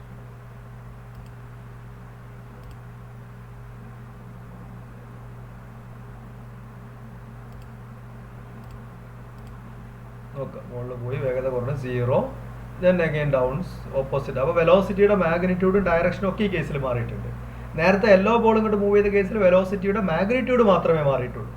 ഇവിടെ വെലോസിറ്റിയുടെ മാഗ്നിറ്റ്യൂഡ് ഡയറക്ഷൻ ആദ്യം പോസിറ്റീവ് ആയിരുന്നു, മാഗ്നിറ്റ്യൂഡ് ആദ്യം കൂടുതലാണ്, കുറഞ്ഞു വന്ന് പോസിറ്റീവ് ഡയറക്ഷനിൽ അങ്ങനെ മൂവ് ചെയ്ത് 0 ആയി. 0 അതിൻ്റെ ശേഷം പിന്നെ അത് ഓപ്പോസിറ്റ് ഡയറക്ഷനിൽ നെഗറ്റീവ് ഡയറക്ഷനിൽ ഇങ്ങനെ അങ്ങോട്ട് മൂവ് ചെയ്തു. ഈ ബോൾ മൂവ് ചെയ്യുമ്പോൾ നമ്മൾ ഇതാണ് ആക്സിസ് ആയിട്ട് എടുക്കേണ്ടത്, വെർട്ടിക്കലായി ഈ ഡയറക്ഷനാണ് ആക്സിസ് എടുക്കേണ്ടത്. എക്സ് ആക്സിസ് ഇതായിട്ട് ചൂസ് ചെയ്യുക. അപ്പോൾ മുകളിലേക്ക് ഇങ്ങനെ പോകുമ്പോൾ പോസിറ്റീവ് എക്സ് ഡയറക്ഷനിൽ അങ്ങനെ പോകുന്നു. വെലോസിറ്റി പോസിറ്റീവാണ്, വെലോസിറ്റിയുടെ വാല്യൂ കുറഞ്ഞു വരുന്നു. കുറഞ്ഞ്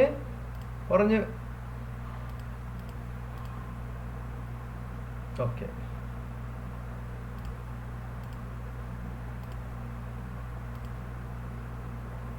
അങ്ങനെ കുറഞ്ഞു വരുമ്പോൾ അത് മൂവ് ചെയ്യുന്നില്ല. പിന്നെ മാക്സിമം അത് മുകളിലെത്തി മാക്സിമത്തിലെത്തുമ്പോൾ വെലോസിറ്റി 0 ആവും, പിന്നെ തിരിച്ചു വരുന്നു. ഓക്കെ.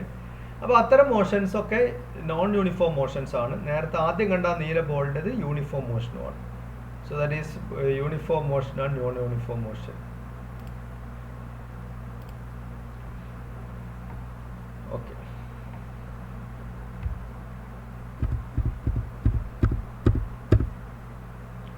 ഇനി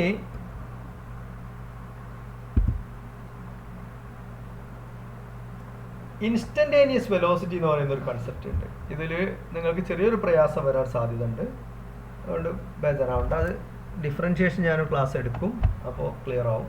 എന്നാലും ഞാനത് പറയാം.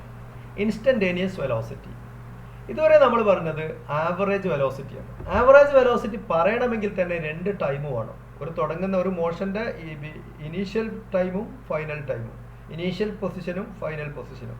ആ final position minus initial position divided by the final time minus initial time. ആ റേഷ്യോ ആണ് ആവറേജ് വെലോസിറ്റി. അപ്പോൾ ഒരാൾ നിങ്ങളോട് നിങ്ങളുടെ കാറിൽ നിങ്ങൾ പോകുമ്പോൾ സ്പീഡോമീറ്റർ നിങ്ങൾ കണ്ടിട്ടുണ്ടാവും. സ്പീഡോമീറ്ററിൽ ഒരു സ്പീഡ് ഇങ്ങനെ കാണിക്കും.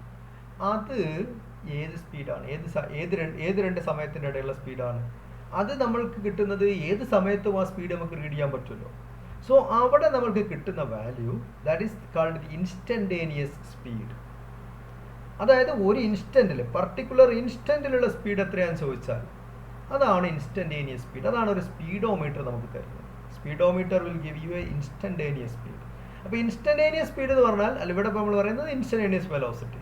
Instantaneous velocity of a body at any instant of time. It is the velocity at any instant of time. നമുക്ക് ആവറേജ് വെലോസിറ്റി പറയണമെങ്കിൽ തന്നെ 2 ഇൻസ്റ്റന്റ് വേണം. 2 പോയിന്റിന്റെ ഇടയിലുള്ള ആവറേജേ പറയാൻ പറ്റൂ, അങ്ങനെയല്ലേ പറയാൻ പറ്റുള്ളൂ. അപ്പോൾ ഇൻസ്റ്റന്റേനിയസ് വെലോസിറ്റി എന്ന് പറയുമ്പോൾ അങ്ങനെയല്ല. ഒരു പർട്ടിക്കുലർ ഇൻസ്റ്റന്റിൽ 10 സെക്കൻഡ് പൂർത്തിയാകുമ്പോഴുള്ള വെലോസിറ്റി എത്രയാണ്? ആവറേജ് എന്ന് പറയുമ്പോൾ 10 സെക്കൻഡിൻ്റെയും 10.5 സെക്കൻഡിൻ്റെയും ഇടയിൽ ആ വസ്തുവിൻ്റെ വെലോസിറ്റി എത്രയാണെന്ന് ചോദിച്ചാൽ ദാറ്റ് ഈസ് ആവറേജ് വെലോസിറ്റി. അല്ലെങ്കിൽ x1 എന്ന പോയിന്റിൻ്റെയും x2 എന്ന പോയിന്റിൻ്റെയും ഇടയിലുള്ള മോഷന് ആ വസ്തുവിൻ്റെ ശരാശരി വേഗത എത്രയാണെന്ന് ചോദിക്കാം.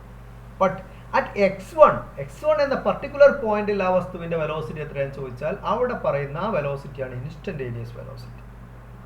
മനസ്സിലായല്ലോ? അപ്പോൾ നമ്മൾ എങ്ങനെയായിരിക്കും ഇൻസ്റ്റന്റേനിയസ് വെലോസിറ്റി കാണുക? ഇൻസ്റ്റന്റേനിയസ് വെലോസിറ്റി കാണണമെങ്കിൽ നമ്മൾ ആവറേജ് വെലോസിറ്റി എടുക്കാം. ആവറേജ് വെലോസിറ്റിയിൽ ആ ഡെൽറ്റ എക്സ് എന്ന് പറയുന്നത് x2 minus x1 divide by t2 minus t1 ആണല്ലോ. അതിൽ t2 മൈനസ് ടൈം ഇൻ്റർവെല്ലിൽ t2ഉം t1ഉം വളരെ അടുത്ത് ചൂസ് ചെയ്യാം. ഇപ്പോൾ t എന്ന് പറയുന്ന സെക്കൻഡിലെ t1 എന്ന് പറയുന്ന ഒരു പർട്ടിക്കുലർ സെക്കൻഡിലുള്ള ഇൻസ്റ്റന്റേനിയസ് വെലോസിറ്റിയാണ് നിങ്ങൾക്ക് കാണേണ്ടത് എങ്കിൽ t1ൻ്റെ ഏറ്റവും അടുത്ത് വളരെ നെഗ്ലജിബിൾ ആയിട്ടുള്ളൊരു ടൈം ഇൻ്റർവെല്ലിൽ കൺസിഡർ ചെയ്യുക. വളരെ നെഗ്ലജിബിൾ ആയിട്ട് t1 പ്ലസ് 0.00001 ആ രീതിയിൽ വളരെ നെഗ്ലജിബിൾ ആയിട്ടുള്ള ഒരു ടൈം കൺസിഡർ ചെയ്യുക. അപ്പോൾ t1ഉം അതിൻ്റെ അപ്പുറത്തുള്ള മറ്റൊരു വളരെ ചെറിയ ടൈം ഡിഫറൻസിലുള്ള ഒരു പോയിന്റ് t2 എന്ന് പറയുന്ന ഒരു പോയിന്റും കൂടി എടുക്കുക. അവിടെ t1ഉം t2ഉം ആൾമോസ്റ്റ് ഈക്വൽ തന്നെയാണ്. അപ്പോൾ t1 മൈനസ് t2 എന്ന് പറയുന്നത് വളരെ സ്മോൾ ആണ്. Delta T is t2 minus t1 എന്ന് പറയുന്ന ഡെൽറ്റ ടി നെഗ്ലജിബിളി സ്മോൾ. അത്രയും ചെറിയ ടൈം ഇൻ്റർവെൽ. ആ സമയം കൊണ്ടുണ്ടായ ഡിസ്പ്ലേസ്മെൻറ്റ് നോക്കുക. ആ റേഷ്യോ കണ്ടാൽ അതിന് നമുക്ക് അപ്രോക്സിമേറ്റ്ലി ദി ഇൻസ്റ്റന്റേനിയസ് വെലോസിറ്റി എന്ന് പറയാം. അതിനെ എക്സാക്ട് ഇൻസ്റ്റന്റേനിയസ് വെലോസിറ്റി ആക്കുന്ന പ്രോസസ്സാണ് ഈ പറയുന്ന limit delta t tends to 0 delta X by delta t. അപ്പോൾ നിങ്ങൾ ഡെൽറ്റ എക്സ് എടുക്കണം. ഡെൽറ്റ എക്സ് എടുക്കണമെങ്കിൽ വീണ്ടും നിങ്ങൾക്ക് 2 പോയിന്റ് വേണം. അപ്പോൾ നിങ്ങൾ ആവറേജ് വെലോസിറ്റി കാണുന്ന പോലെ 2 പോയിന്റ് എടുക്കുക. x2ഉം x1ഉം എടുക്കുക. ആ x2ലും x1ലുള്ള ടൈം t2ഉം t1ഉം എടുക്കുക. അപ്പോൾ x2 minus x1 divided by t2 minus t1 ആണ് ആവറേജ് വെലോസിറ്റി. പക്ഷേ ഇനി നിങ്ങൾ എന്ത് ചെയ്യണം എന്നറിയോ? ആ x2ഉം x1ഉം ഇങ്ങനെ അടുപ്പിച്ച് കൊണ്ടുവരിക. എക്സ് എന്ന് പറയുന്ന ഒരു പോയിന്റ് ഉള്ള ഇൻസ്റ്റന്റേനിയസ് ആണ് നിങ്ങൾക്ക് കാണേണ്ടതെങ്കിൽ എക്സിൻ്റെ ലെഫ്റ്റിലും റൈറ്റിലും ആയിട്ട് ഒരു x2ഉം x1ഉം എടുക്കുക. ആ x2 x1നും കറസ്പോണ്ടിങ് ആയിട്ടുള്ള t2 t1 എടുക്കുക. x2 minus x1 by t2 minus t1 ആണ് എന്ത് അതിൻ്റെ ആവറേജ് വെലോസിറ്റി. ഇനി നിങ്ങൾ x2 x1 കുറേ അടുപ്പിക്കുക, t2 t1 അപ്പോൾ അതിനനുസരിച്ച് അടുത്ത് വരും. അപ്പോൾ വീണ്ടും x2 minus x1 by t2 minus t1 കാണാം. അപ്പോൾ അങ്ങനെ ക്ലോസ് ആക്കി x2 x1 അല്ലെങ്കിൽ t2 t1 അടുപ്പിച്ച് കൊണ്ടുവരുമ്പോൾ t2 t1 വളരെ ക്ലോസ് ആവും, x2 x1 വളരെ ക്ലോസ് ആവും. അപ്പോൾ t2 t1 വളരെ അടുത്ത് നെഗ്ലിജിബിളി സ്മാൾ 0 ആകുന്നതുപോലെ ആ 0യിലേക്ക് അപ്രോച്ച് ചെയ്യുമ്പോൾ നിങ്ങൾക്കൊരു സംശയം വരും. അപ്പോൾ delta X by delta t infinity ആയി വലിയ നമ്പറായി പോകില്ലേ, കാരണം അടിയിൽ 0 വരൂലേ? ഇല്ല, ഡെൽറ്റ എക്സും അതിനനുസരിച്ച് 0യിലേക്ക് വരുന്നുണ്ട്. അതാണ് അവിടെ ശ്രദ്ധിക്കേണ്ടത്. അപ്പോൾ അങ്ങനെ ഒരു പ്രോസസ്സ് ചെയ്യുമ്പോൾ ഡെൽറ്റ എക്സ് എന്ന് പറയുന്ന x2 മൈനസ് x1 എന്ന് പറയുന്ന ആ വാല്യൂവും 0യിലേക്ക് അപ്രോച്ച് ചെയ്യും, t2 മൈനസ് t1 എന്ന് പറയുന്ന വാല്യൂവും 0യിലേക്ക് അപ്രോച്ച് ചെയ്യും. പക്ഷേ ആ റേഷ്യോ ഒരു ഫിക്സഡ് വാല്യൂ ആയിട്ട് നിൽക്കും. അതാണ് മനസ്സിലാക്കേണ്ടത്. ഇപ്പോൾ 5 മൈനസ് 3 ഡിവൈഡഡ് ബൈ 2 മൈനസ് അല്ലെങ്കിൽ 5 മൈനസ് 3 ഡിവൈഡഡ് ബൈ 3 മൈനസ് 2 നിങ്ങൾ ചെയ്യാണ്, അതിനൊരു വാല്യൂ ഉണ്ടാവും. ഇനി നിങ്ങൾ ഈ 3 മൈനസ് 2 എന്നുള്ളതിന് പകരം പിന്നെ 2.9 മൈനസ് 2.5 അങ്ങനെ കുറച്ച് കൊണ്ടുവരിക. അപ്പോൾ അതിനനുസരിച്ച് മുകളിലത്തതും കുറച്ചാൽ, മുകളിലത്തെ വാല്യൂവും അതിനനുസരിച്ച് കുറച്ചാൽ ആ റേഷ്യോക്ക് വലിയ മാറ്റം വരില്ല, അല്ലെങ്കിൽ ആ റേഷ്യോ ഇൻഫിനിറ്റ് ആവില്ല. അതാണ് മനസ്സിലാക്കേണ്ടത്. അപ്പോൾ ഇവിടെ x2 മൈനസ് x1 കുറഞ്ഞു വരും, t2 minus t1 t2 minus t1 0യിലേക്ക് approach ചെയ്യുമ്പോൾ മറ്റത് വലിയ നമ്പറായി പോകില്ല എന്ന് സംശയിക്കരുത്. കാരണം എന്താണ്, മുകളിലുള്ള x2 മൈനസ് x1 അതിനനുസരിച്ച് വളരെ കുറഞ്ഞു വരുന്നുണ്ടാവും. അപ്പോൾ x2 minus x1 divided by t2 minus t1 എന്ന് പറയുന്നത് വളരെ സ്മാൾ ആണ്, x2 minus x1 t2 minus t1. പക്ഷേ ആ റേഷ്യോ ആൾമോസ്റ്റ് ഒരു ഫിക്സഡ്, ഒരു ഫൈനൈറ്റ് നമ്പറായിട്ട് നിൽക്കും. അത് നിങ്ങൾക്ക് പിന്നീട് ഡിഫറൻഷിയേഷൻ പഠിക്കുമ്പോൾ മനസ്സിലാവും. ഇതിനെയാണ്, ഈ പ്രോസസ്സിനെയാണ്, ഇങ്ങനെ അടുപ്പിച്ച് കൊണ്ടുവന്നിട്ട് ഒരു പർട്ടിക്കുലർ പോയിന്റിലെ വാല്യൂ കാണുന്ന ഈ പ്രോസസ്സിനെയാണ് ഡിഫറൻഷിയേറ്റ് ചെയ്യുക എന്ന് പറയുന്നത്. ഇതൊരു ഓപ്പറേഷനാണ്, മാത്തമാറ്റിക്കലി ഇത് ചെയ്യാൻ എളുപ്പ വഴികളുണ്ട്. അപ്പോൾ ഡിഫറൻഷിയേറ്റ് ചെയ്യുക എന്ന് പറയുന്നതിന് ഡി ബൈ ഡി എന്നുള്ളൊരു ഓപ്പറേറ്ററാണ്. മുകളിലൊരു ഡിയും അടിയിലൊരു ഡിയും. ഇതിൻ്റെ കൂടെ മുകളിലിടുന്ന ആളെ ആരാണോ, എക്സ് ആണെങ്കിൽ ആ എക്സിനെയാണ് നമ്മൾ ഡിഫറൻഷിയേറ്റ് ചെയ്യേണ്ടത്. ഏത് വേരിയബിളിന് എന്തിനനുസരിച്ചാണ് ഡിഫറൻഷിയേറ്റ് ചെയ്യേണ്ടത് എന്നുള്ളതാണ് താഴെ. ഡി ബൈ ഡി ടി എന്ന് കൊടുത്താൽ യു ഡിഫറൻഷിയേറ്റ് വിത്ത് ടൈം, ടൈമിനനുസരിച്ച് ഡിഫറൻഷിയേറ്റ് ചെയ്യുക. അതായത് ടൈമാണ് ചുരുക്കി കൊണ്ടുവരേണ്ടത്. ടൈം ചുരുക്കി കൊണ്ടുവരുമ്പോൾ കിട്ടുന്ന വാല്യൂ എത്രയാണ്, 0യിലേക്ക് അപ്രോച്ച് ചെയ്യിക്കുമ്പോൾ എക്സിൽ എക്സും 0യിലേക്ക് അതിനനുസരിച്ച് അപ്രോച്ച് ചെയ്യും. അപ്പോൾ ആ റേഷ്യോൻ്റെ വാല്യൂ ആണ് D X by D T തരുന്നത്. ഇതിനെ മാത്തമാറ്റിക്കലി എഴുതുന്ന വേറെ ടേമാണ് ഇത്, D by D T of X. ഇത് വായിക്കേണ്ടതാണ്, D by D T of X എന്നാണ് വായിക്കേണ്ടത്, അല്ലെങ്കിൽ D X by D T എന്നും വായിക്കാം. ഉദ്ദേശിക്കുന്ന ഇതാണ്, യു ആർ ഡിഫറൻഷിയേറ്റിംഗ്, ഇങ്ങനെ എഴുതിയാൽ you are differentiating X with time. അപ്പോൾ എക്സ് എന്ന് പറയുന്നത് ടൈമിനനുസരിച്ച് മാറുന്ന ഒരാളാണ്. അങ്ങനെയാണെങ്കിൽ മാത്രമേ എക്സിനെ നമുക്ക് ടൈമിനനുസരിച്ച് ഡിഫറൻഷിയേറ്റ് ചെയ്യാൻ കഴിയുകയുള്ളൂ. So if X is changing with respect to time, time മാറിക്കഴിഞ്ഞാൽ എക്സ് മാറുന്നുവെങ്കിൽ, അങ്ങനെ മാറുമ്പോൾ നമ്മൾ പറയും X is a function of time. Terms ശ്രദ്ധിക്കണം.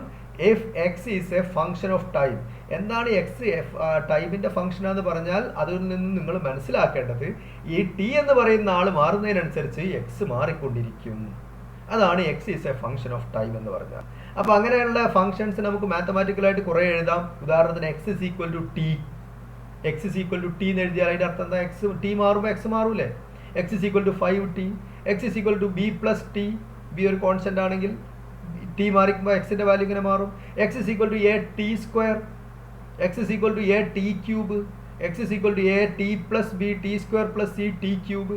ഇങ്ങനെയൊക്കെയുള്ള ഇക്വേഷൻസ്, ഫങ്ഷൻസ് നിങ്ങൾ എഴുതിയാൽ അതിൽ ടി വരുന്നുണ്ടെങ്കിൽ ആ ഫങ്ഷൻ ടിക്ക് അനുസരിച്ച് മാറും. അപ്പോൾ അത്തരം ഫങ്ഷൻസിനെയാണ് അങ്ങനെ മാറുന്നു എന്ന് കാണിക്കാനാണ് X is a function of time എന്ന് പറഞ്ഞാൽ ഉദ്ദേശിക്കുന്നത്. അതൊക്കെയാണ്. അപ്പോൾ അങ്ങനെ എക്സ് ടൈമിൻ്റെ ഫങ്ഷൻ ആണെങ്കിൽ, അല്ലെങ്കിൽ എക്സ് സമയത്തിനനുസരിച്ച് മാറുന്ന ആളാണെങ്കിൽ, you can do this process. ഈ പറഞ്ഞ ടൈം t2 t1 എടുത്തിട്ട് അത് ചുരുക്കി കൊണ്ടുവരും. അപ്പോൾ എക്സിൻ്റെ വാല്യൂ അതിനനുസരിച്ച് ചുരുങ്ങി വരും, മാറി വരും. ആ റേഷ്യോ കാണുക. ആ റേഷ്യോ ഈ ടൈം എക്സാക്റ്റ് ആയിട്ട് 0യിലേക്ക് അപ്രോച്ച് ചെയ്യുമ്പോൾ ഉള്ള ആ റേഷ്യോൻ്റെ വാല്യൂ ആണ് derivative of X with respect to T, അല്ലെങ്കിൽ D X by D T എന്ന് പറയുന്നത്. ആ സീറോയിലേക്ക് ചുരുക്കണം എന്ന് കാണിക്കാനാണ് ഈ limit delta T tends to. ഈ ഭാഗം ഇവിടെ ഇല്ലെങ്കിൽ ഇത് ആവറേജ് വെലോസിറ്റി ആയി, ഈ ഭാഗം ഇല്ലെങ്കിൽ ഇത് ആവറേജ് വെലോസിറ്റി ആയി. അപ്പോൾ ഇൻസ്റ്റന്റേനിയസ് വെലോസിറ്റി നിങ്ങൾ കാണുന്നത് in principle it is like average velocity, but the time interval considered is negligibly small and you will allow to approach that time interval to zero. ആ ടൈം ഇന്റർവെലിനെ സീറോയിലേക്ക് അപ്രോച്ച് ചെയ്യാൻ സമ്മതിച്ചാൽ ആ സമയത്തുള്ള ആ ചെറിയ നെഗ്ലിജിബിൾ ആയിട്ടുള്ള ടൈം ഇന്റർവെലിന്റെ ഉള്ളിലുള്ള ആവറേജിനെ നമ്മൾക്ക് എന്ത് വിളിക്കാം? ഇൻസ്റ്റന്റേനിയസ് സ്പീഡ് എന്ന് വിളിക്കാം. അപ്പോൾ അതിൽ കൂടുതൽ പ്രയാസം ഉണ്ടെങ്കിൽ കൂടുതൽ അതിൽ നിങ്ങൾ പ്രയാസപ്പെടേണ്ട, എന്ത് ചെയ്താൽ മതി, അതിൻ്റെ മാത്തമാറ്റിക്കൽ ഓപ്പറേഷൻ എങ്ങനെ ചെയ്യാം. നിങ്ങൾക്കൊരു എക്സിൻ്റെ ഒരു ഫംഗ്ഷൻ, ടൈമിൻ്റെ ഒരു ഫംഗ്ഷനായിട്ട് എക്സ് തന്നാൽ എങ്ങനെ അതിൽ നിന്നും വെലോസിറ്റി കാണാം, ഇൻസ്റ്റന്റേനിയസ് വെലോസിറ്റി കാണാം, എങ്ങനെ അതിനെ ഡിഫറൻഷിയേറ്റ് ചെയ്യാം എന്നുള്ളത് മറ്റൊരു ക്ലാസ്സിൽ നമ്മൾ പഠിക്കും. അപ്പോൾ നിങ്ങൾക്ക് ക്ലിയർ ആവും എങ്ങനെയാണ് ഡിഫറൻഷിയേഷൻ ചെയ്യുക എന്നുള്ളത്. ഇപ്പോൾ ഇത്രയും മനസ്സിലാക്കുക. ഇൻസ്റ്റന്റേനിയസ് വെലോസിറ്റി എന്ന് പറഞ്ഞാൽ it is the velocity of a body at an instant of time and mathematically it is the derivative of the X or derivative of the position. X എന്ന് ഉദ്ദേശിക്കുന്നത് പൊസിഷൻ ആണല്ലോ, position with time at any time. അതായത് എക്സിനെ ടൈമിനനുസരിച്ച് differentiate ചെയ്താൽ കിട്ടുന്നതാണ് instantaneous velocity. Or it is the rate of change of position with time. ഈ differentiation അങ്ങനെയും പറയും. അതിനെ കുറച്ചും കൂടി വിശദീകരിച്ച് ഫിസിക്സിൽ പറയുന്ന ഒരു പേരാണ് rate of change. Rate of change D by D differentiate ചെയ്യാന്ന് പറഞ്ഞാൽ to find the rate of change. Differentiation with respect to time എന്ന് പറഞ്ഞാൽ to find the rate of change of with respect to time.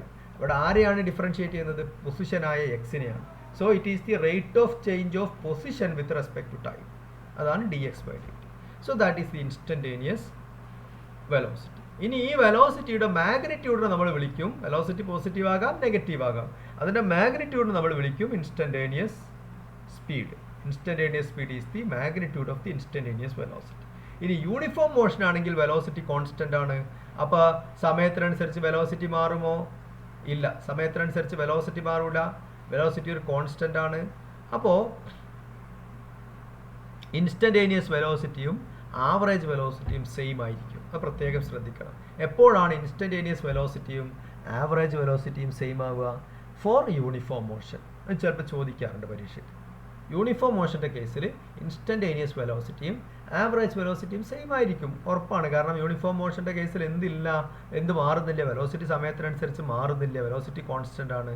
അപ്പോൾ ആ ഒരു velocity അതിനുള്ളൂ, പല velocity ഇല്ല. അപ്പോൾ ഇൻസ്റ്റന്റേനിയസ് വെലോസിറ്റി എടുത്താലും ആവറേജ് വെലോസിറ്റി എടുത്താലും ഒക്കെ ഒന്ന് തന്നെയാണ് വരിക. ഏതിൽ? യൂണിഫോം മോഷനിൽ. നോൺ യൂണിഫോം മോഷൻ ആകുമ്പോൾ ഇൻസ്റ്റന്റേനിയസും ആവറേജ് വെലോസിറ്റിയും മാറും. ഓക്കെ, ഇത്രയും മതി. So will stop here. ഇനി ബാക്കിയുള്ള ടോപ്പിക്ക് ഗ്രാഫാണ്. അപ്പോൾ ഗ്രാഫ് വരയ്ക്കുന്നതും ഗ്രാഫിൻ്റെ ആക്സിസ് മാർക്ക് ചെയ്യുന്നതും ഡ്രോ ചെയ്യുന്നതും ലൈനുകൾ, സ്ട്രെയിറ്റ് ലൈന്, വ്യത്യസ്ത ഇക്വേഷൻസിൻ്റെ ഗ്രാഫ്, ഇതൊക്കെ മാത്തമാറ്റിക്സിൻ്റെ ഒരു ക്ലാസ് തന്നെ നിങ്ങൾക്ക് വേണം. അതും കൂടി പഠിക്കുമ്പോഴേ നിങ്ങൾ മനസ്സിലാവും. പക്ഷേ ഈ വർഷം നിങ്ങളുടെ ടോപ്പിക്സ് റെഡ്യൂസ് ചെയ്യാനൊരു സാധ്യത കാണുന്നുണ്ട്. അങ്ങനെയാണെങ്കിൽ അത് എടുക്കണോ എന്നുള്ളത് ഞാൻ ആലോചിച്ചിട്ട് തീരുമാനിക്കും. എന്തായാലും നിങ്ങൾ ബേസിക് ആയിട്ട് എങ്ങനെ എക്സ് വൈ ഗ്രാഫ്, എക്സും വൈ ആക്സിസ് വെച്ചിട്ട് ഗ്രാഫ് വരയ്ക്കുക, അല്ലെങ്കിൽ എക്സ് ടി ആക്സിസ് വെച്ചിട്ട് ഗ്രാഫ് വരയ്ക്കുക. ആ ഗ്രാഫിൻ്റെ ഷേപ്പുകൾ മനസ്സിലാക്കണം. മോഷൻ എന്നുള്ള ചാപ്റ്ററിൽ ഏറ്റവും കൂടുതൽ ക്വസ്റ്റ്യൻ ഗ്രാഫിൻ്റെ മേഖല എന്നാണ് വരല്. നെക്സ്റ്റ് ക്ലാസ്സിൽ നമ്മളത് ഡിസ്കസ് ചെയ്യും. 2 ദിവസത്തിൻ്റെ ഉള്ളിൽ അടുത്ത ക്ലാസ് ഞാൻ വെക്കും. അപ്പോൾ അത് ഡിസ്കസ് ചെയ്യും. സമയം ഒരു വിഷയമാണ്. ഈ നോക്കാം, ഇന്നത്തെ ക്ലാസ് റെക്കോർഡ് ചെയ്തിട്ട് ഞാൻ കൊടുത്ത സോഫ്റ്റ്വെയർ ഉപയോഗിച്ച് റെക്കോർഡ് ചെയ്യാൻ പറ്റിയിട്ടുണ്ടെങ്കിൽ ഞാനത് ഡ്രൈവിൽ അപ്ലോഡ് ചെയ്യാം. അങ്ങനെയാണെങ്കിൽ നമുക്ക് എപ്പോഴും ക്ലാസ് വെക്കാൻ പ്രശ്നമൊന്നുമില്ല. ഓക്കെ, അപ്പോൾ ഓക്കെ, ഇന്ന് ഇത്രയും മതി. അപ്പോൾ ഇന്ന് പഠിച്ച കൺസെപ്റ്റുകളൊന്നും മറക്കരുത്. ഡിസ്പ്ലേസ്മെൻറ്റ് പഠിച്ചു, പാത്ത് ലെങ്ത് എന്താണെന്ന് പഠിച്ചു, അത് തമ്മിലുള്ള വ്യത്യാസം, പാത്ത് ലെങ്ത്തിനാണ് ഡിസ്റ്റൻസ് എന്ന് പറയാതെ തമ്മിലുള്ള വ്യത്യാസം നമ്മൾ പഠിച്ചു. എങ്ങനെയാണ് പൊസിഷൻ കണക്കാക്കുക എന്ന് പഠിച്ചു. 1 ഡയമെൻഷണൽ മോഷൻ്റെ കേസിൽ പൊസിഷൻ അളക്കാൻ ഒരു കോർഡിനേറ്റ് മതിയെന്ന് പഠിച്ചു. അതിൽ തന്നെ നമ്മൾ പോസിറ്റീവ് നെഗറ്റീവായിട്ട് പൊസിഷൻസിനെ മാർക്ക് ചെയ്യുന്നത് പഠിച്ചു, ഒറിജിൻ്റെ ലെഫ്റ്റും റൈറ്റുമായിട്ട്. പിന്നെ നമ്മൾ ആവറേജ് വെലോസിറ്റി പഠിച്ചു, ആവറേജ് സ്പീഡ് പഠിച്ചു. ആവറേജ് സ്പീഡ് ഈ പറഞ്ഞ പോലെ പോസിറ്റീവ് ക്വാണ്ടിറ്റി മാത്രമാണ്, പ്രത്യേകം ശ്രദ്ധിക്കണം. ആവറേജ് വെലോസിറ്റി എപ്പോഴും നെഗറ്റീവ് പോസിറ്റീവ് ആകാം. ഏതുകൊണ്ട്? ഡിസ്പ്ലേസ്മെൻറ്റ് പോസിറ്റീവ് നെഗറ്റീവും വരാം. പിന്നെ ഡിസ്റ്റൻസ് എന്ത് മാത്രമേ ആവുള്ളൂ? പോസിറ്റീവ് മാത്രമേ ഉണ്ടാവുകയുള്ളൂ. അതുകൊണ്ട് തന്നെ വെലോസിറ്റി എപ്പോഴും നെഗറ്റീവും പോസിറ്റീവും വരാം, പക്ഷേ സ്പീഡ് പോസിറ്റീവായിട്ട് മാത്രമേ വരികയുള്ളൂ. അപ്പോൾ speed, average speed, average velocity, അത് തമ്മിലുള്ള ആ ഒരു റിലേഷൻ പഠിച്ചു. യൂണിഫോം വെലോസിറ്റിയുള്ള യൂണിഫോം മോഷൻ എന്താണെന്ന് പഠിച്ചു. പിന്നെ യൂണിഫോം മോഷൻ എന്താണെന്ന് പഠിച്ചതിന് ശേഷം ഇൻസ്റ്റൻറ്റേനിയസ് വെലോസിറ്റി ബേസ് ആയിട്ടൊന്ന് പഠിച്ചു. ഇത്രയും കാര്യങ്ങൾ നിങ്ങൾ തറവായിരിക്കണം. അടുത്ത ക്ലാസ്സിൽ ഇതിൻ്റെ തുടർച്ചയുണ്ടാവും. ഇനി ഗ്രാഫിലേക്ക് വരുമ്പോൾ ഈ ഡിഫറൻഷിയേഷൻ്റെ പ്രോസസ്സും ഇൻസ്റ്റൻറ്റേനിയസ് വെലോസിറ്റിയൊക്കെ ഒന്നും കൂടി മനസ്സിലാവും. അപ്പോൾ അത് ഗ്രാഫ് വരച്ച് കാണിച്ച് പഠിപ്പിക്കുമ്പോൾ അത് ക്ലിയർ ആവും. അത് അടുത്ത ക്ലാസ്സിൽ നമ്മൾ ചെയ്യാം. Okay, thank you. ഇനി എന്തെങ്കിലും കാര്യങ്ങൾ നിങ്ങൾക്ക് കൺഫ്യൂഷനോ മനസ്സിലാകാത്തോ ഇതുവരെ എടുത്തതിലുണ്ടെങ്കിൽ അത് പറയുക. ഇല്ല എങ്കിൽ നമുക്ക് ലീവ് ചെയ്യാം. ഒരു 5 മിനിറ്റ് നിങ്ങൾ വെയിറ്റ് ചെയ്യുക, നിങ്ങൾക്ക് വേണ്ടി വെയിറ്റ് ചെയ്യാൻ എന്തെങ്കിലും ഉണ്ടെങ്കിൽ പറയണം.